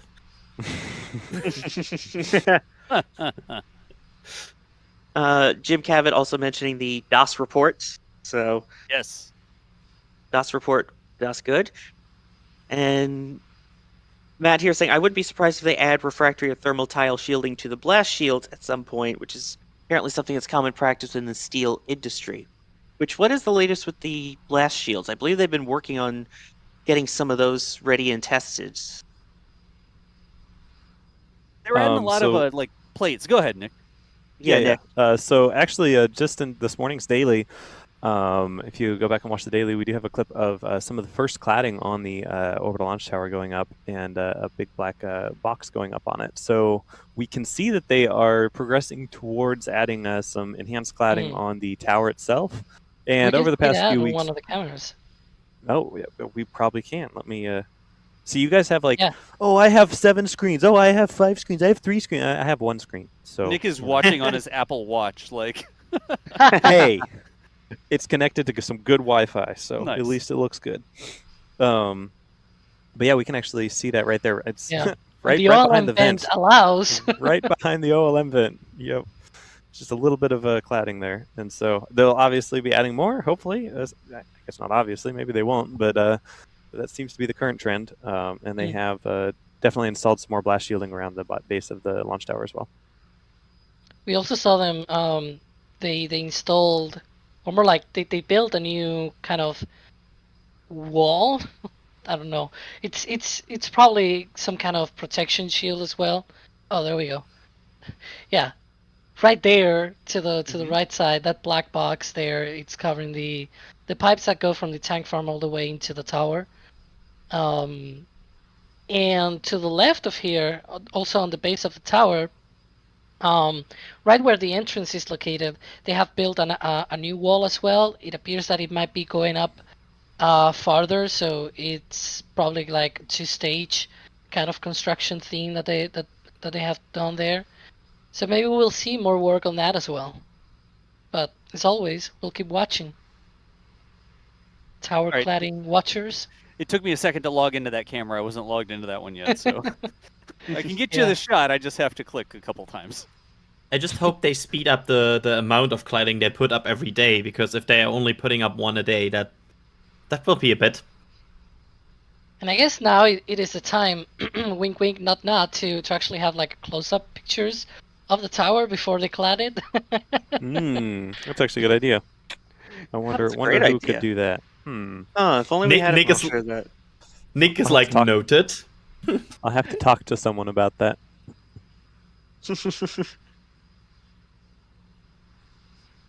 Oh boy. I'm sure that will magically appear at some point here. Let's see. While we're doing that, talking still about that big dust plume. ATL asking, do you think they'll want to control the dust in the future? And if so, how do you think they'll do that? Because that was, again, probably a 300-foot, sorry, it's in Imperial units, but a 300-foot plus plume that came up from that in just 14 engines, let alone when we get to 33. I mean, it's hard to control, right? Like the only way they could do it is like, I don't know, concrete the whole area and then scrub it before launch. But I doubt they would do it, and I don't. Is it a problem? I would ask. Like, is it a problem that there is a huge plume of dust, of dust and fog and everything at liftoff? Because it would clear with its thrust to weight ratio of 1.5. The booster would clear the plume very quickly, and you would be able to see it. And I do not think like it's a concern, at least from what I would expect. Good point there, yeah. Don asking, did we see the QD pull back during this static fire? So yeah, it's trying to see what's similar and what's different from past static fires besides just the 14 engines. Did any of you guys catch where the QD was for this? Let me just check our replay video that we have on our channel. See our replay video in the pinned comment as well at the top of the chat. But I do believe the answer is no. Yeah, we are looking at the QD, if the QD disconnected, but I... Speaking of replay video. Oh, that replay video? Yeah, this one. You know, the one you can get to by clicking on the link in the pinned comment. Oh, and then you can just, like, over and over rewind and watch it at the pace you want to and as often as you want. From the That's looks of actually that, what I was the QD doing. arm is out. Yeah, to see the size of the arm, the size of the arm, the size of the plume is what I was looking for there while y'all were talking about it. Yeah, that was a nice plume. Just saying, really big, nice plume. Love it. But to answer the question, I do not believe the QD pulled back. Right. And we believe that's also kind of the debate going on what to expect during the actual launch, right? I actually think the QD arm will retract several seconds before liftoff instead of being right at liftoff. The QD arm from the south camera angle. Very confusing with the two cameras on the screen at the same time. That would make sense because again, most rockets, including Falcon, you see obviously the strong back retract. You get those kind of things that disconnect a little bit before, but you also don't want to do it too soon so that if you do have to scrub, now all of a sudden your lines are disconnected. But I think that is a possibility that it could be 1 or 2 seconds before, just to give that extra time, assuming all engines are showing normal. The thinking is probably more like 30 seconds or so before flight, because on the hops, for example, that we saw with SN8, SN9, SN10, so on, they retracted the QD. Obviously, the QD was in a different location back then. It was not on the side of the ship, and it was not via these QD arm thing. But they also retracted the QD and sort of isolated it before the engines started. So it's likely that we will see something like that, because we haven't really seen we have seen a quick disconnect, the quick disconnecting, and we have seen retraction movement of the arm, but we haven't really seen that as it didn't feel like it was fast enough to be able to clear in time for a liftoff. If this thing were to shoot off at 1.5 thrust to weight ratio. So it's probably more likely that the QD arm might, like the QD itself, will detach, and then maybe at liftoff the QD arm will retract or like swing a little bit and then swing the whole way. That's something as well that happens with the crew axis arm on Falcon 9, where the crew axis arm does not retract all the way. It retracts a little bit for just mainly to let the Dragon to clear in case of an abort during fueling. But then at liftoff, it retracts fully. So that could be a thing as well. And we have a bird there. Hi, bird. Hey, bird. A lot of birds, actually. Yeah, a whole flock of them came through. The great-tailed grackles. They look like they have fun. But they're just teasing Booster 7. We know you want to fly, so we're just flying around it. Which, by the way, we are still seeing a lot of that venting coming out the bottom of the OLM. Mike K asking, why are they still dumping or venting so much, and is that a normal detanking procedure? Yeah, this is normal. It takes a lot of time. Last time, from the spin prime to the road opening, we had about 3 hours. So they take some time to save these vehicles and then also clear all the lines, because there might be like propellant in the lines as well. And then recondense it as well, because we know there's recondensing going on inside this tank farm. So yeah, there's all kinds of different things going on right now to save the vehicle and also restore as much propellant as you can, so you don't need to refill it, because as we pointed out before, Boca Chica is kinda in the, I wouldn't say middle of nowhere, but it's kinda isolated from just getting easy propellant refuelings. So the more you can save, the better. Oh yeah, definitely. Yeah, definitely a little further away from easier access than some other spaceports. And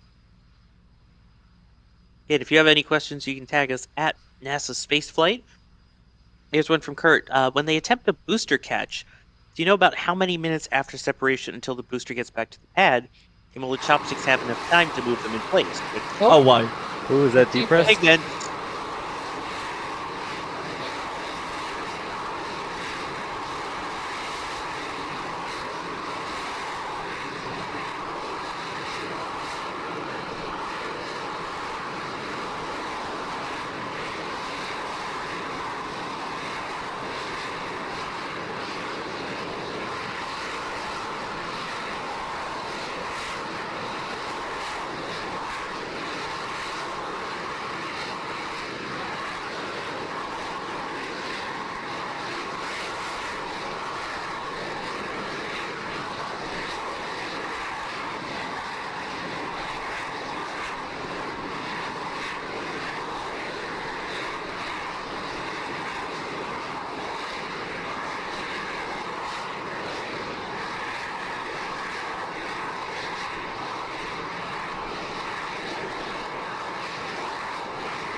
Is it done?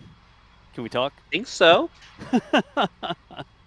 That was probably a almost full depress vent. That Yeah. looked like, hey, we are done. Yeah, that was definitely a like lengthy. Go ahead. No, go ahead. You were saying it's definitely a lengthy test there. Yeah, a lengthy depress. Depress. Looks like they were releasing a lot of pressure from the tanks of the rocket there. So, which is good. but I also normal, just to point it out. Yes, very normal. What I find fascinating also with Starship is that not only is that like a depress for this, but those same valves are same idea as well. It's going to be used for helping to control Starship and the boosters a little bit as well, right? Don't they use some of the remaining pressure inside to fire off as if they're small thrusters? Yes, that is that we just saw. These are thrusters. Basically, they will use these to steer, which is cool. I like that. So you could call this a thruster test if you're very, very nice. I think the ones we were just focused in on have those deflectors on them that sort of point to the exhaust downwards, and we've seen those lateral ones that stick straight out from between the grid fins, right? And those seem to go in the cardinal directions. You got one sort of north, south, east, west, or X and Y on the rocket, plus X, plus Y, whatever you want to call it, right? We've seen those up there that seem to put all their force in one direction on the very end of the lever arm, versus these are sort of a midships, sort of with the deflector that points them backwards. So could they use this as ullage to sort of like push the fuel towards the back or accelerate the rocket forward a little bit? That might be what the ones we just had zoomed in on. And then for attitude control, we see those 4 thrusters at the top that sort of stick straight out at the side, those plumes that come straight away from the bottom of the rocket. The body of the rocket, a nice long lever arm from the center of mass, and applying that force out with the cold gas thruster just by venting some pressure. And Newton says you throw some gas in this direction and the rocket will want to go in the other direction. So yes, yeah, I really think they would need that for the boost back, right? They would need some sort of propellant settling mechanism, because after the flip of the booster, the propellant would be all over the tank probably, and you don't wanna just get like air or like empty bubbles in your propellant, because usually that doesn't go well with engines. Yeah, like when you're sucking on a straw and you want to like get the last of the drink out or whatever. Remember, most of the drink is gone at that point because it's done its job and carried the rocket, or carried the ship up to release it so it can go on its way. And the booster flipping around is a big empty container, empty of the fuel that it needs. And so you got to make sure that you have that settling into your fuel intake sometimes. I don't know if they would use those specifically to ullage that like in the atmosphere during the boost back. Do we know how Falcon 9 does that? I think they use like thrusters, right, to for the boost back. Alex? Well, I was discussing a thing with my brother. Can you repeat that? We were talking about boost back and sort of ullage thrusters. Or how does the Falcon 9 make sure that there's fuel down in the intakes after it does the boost back burn? Oh well, oh boy, there's a lot of secrets there, but there's a few things that I can talk about.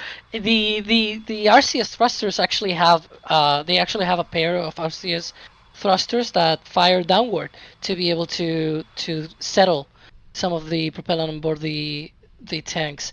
So that's one of the ways that they can actually be able to do that, and that's what we think it's gonna happen with those how to call them, cowbell vents? Side cowbell vents, or what they like have deflectors on them, right? Yeah. Yeah, That's they fire downwards.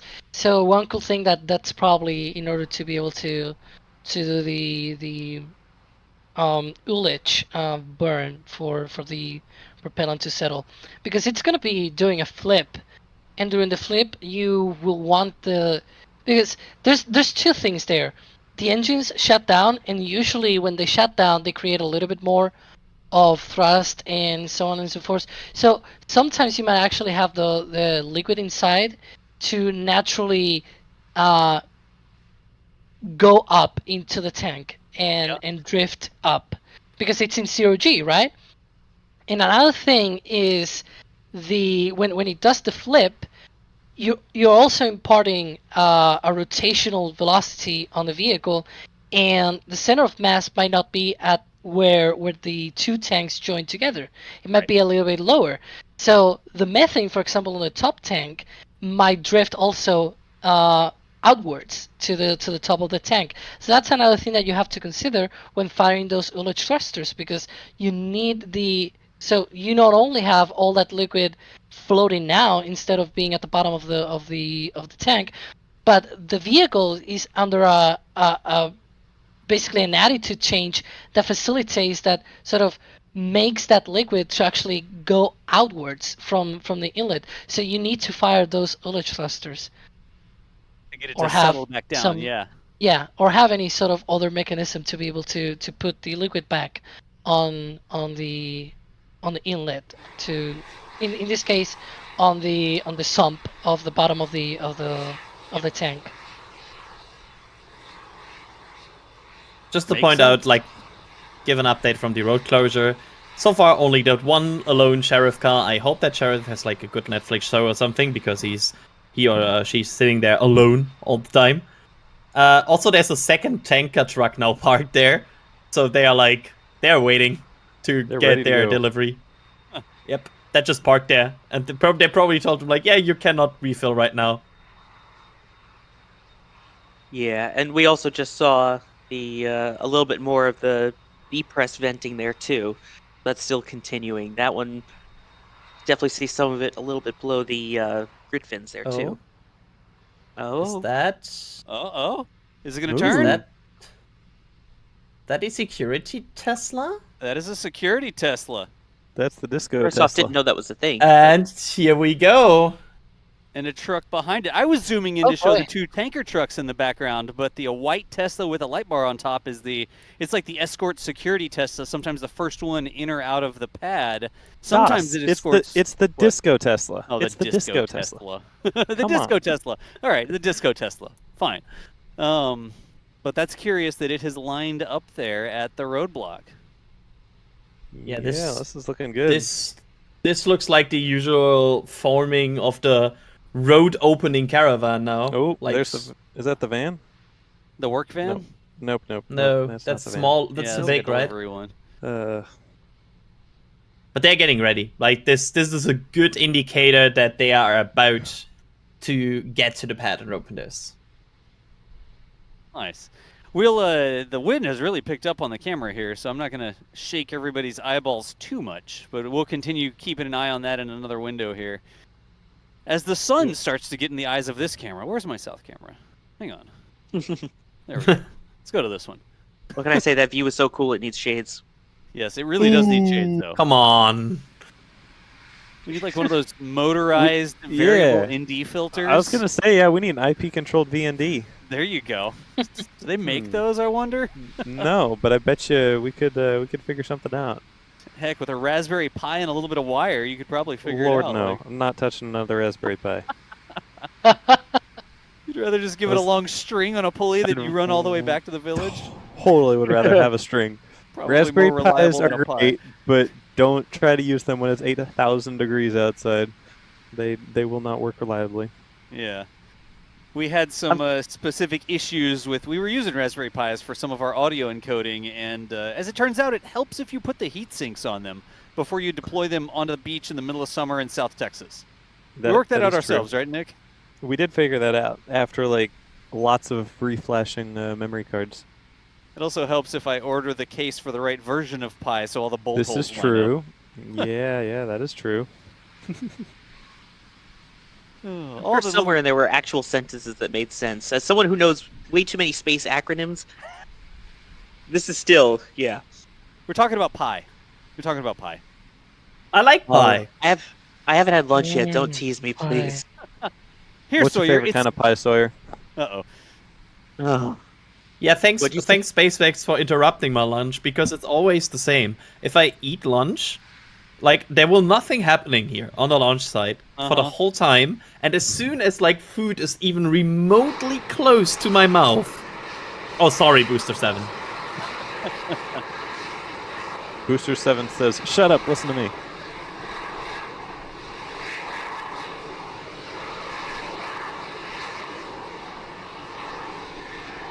It's always a game of where is that vent coming from? I've goes at the seen top. truck has it. Yeah. Yeah, yeah.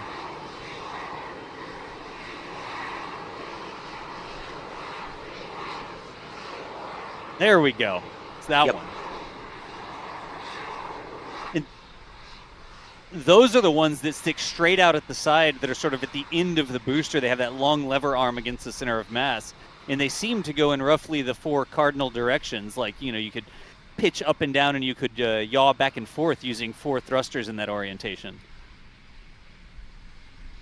If I was building it in Kerbal, I would put thrusters there pointing out to the side. Let's put it that way.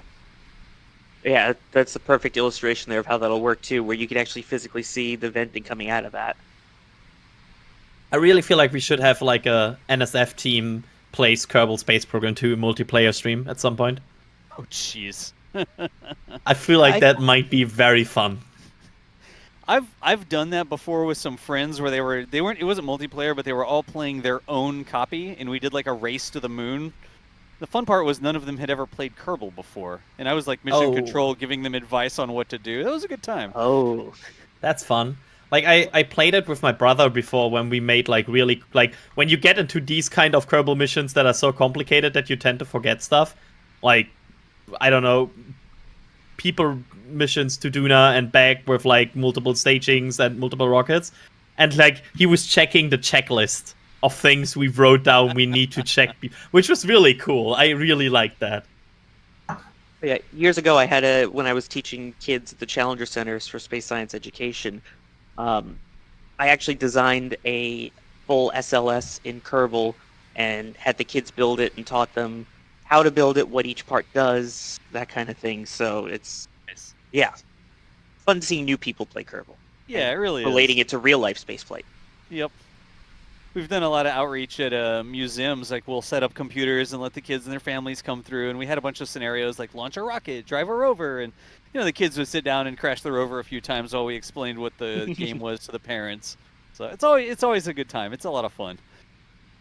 I wonder, what's your most painful Kerbal experience? Like, what was the moment where you really, because I had this moment where I had like a rover mission which I set up for like multiple hours. Yeah. And it successfully touched down on Duna, and then I flipped it like 20 seconds in. And I was like, and I don't play with reload. Like I always play without reload. And I was very frustrated at that point. I've played a lot. Before I answer that really Kerbal. quick, Yeah. we do have a second sheriff's vehicle at the roadblock as well that just pulled up. Uh-huh. Just making a note of that. Yeah, that one looks like one of the SpaceX private security guys. They've got they've got like pickups and stuff like that, and they're different than the sheriff's vehicles. But usually there's a sheriff's vehicle and there's a SpaceX representative, like security representative there. And we just saw the sheriff for a little while, and they're all out having a powwow now, it looks like. Interesting.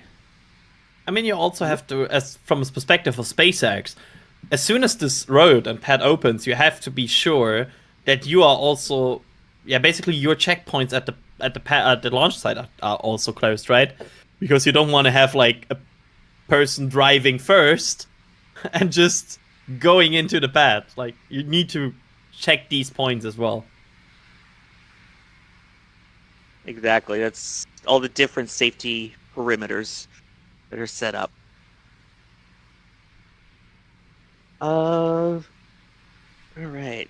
Here's a question from Mark, kind of along these lines of, why do they detank between static fires? Oh yeah. Well, Alex, you want to take that or should I take it? Take it away. Okay. Well, there's the situation. If the problem is we don't have insight into the running flow, but the speculation is based on the fact how we know it works for Falcon 9, that this rocket needs a very specific temperature and a very specific pressure to work.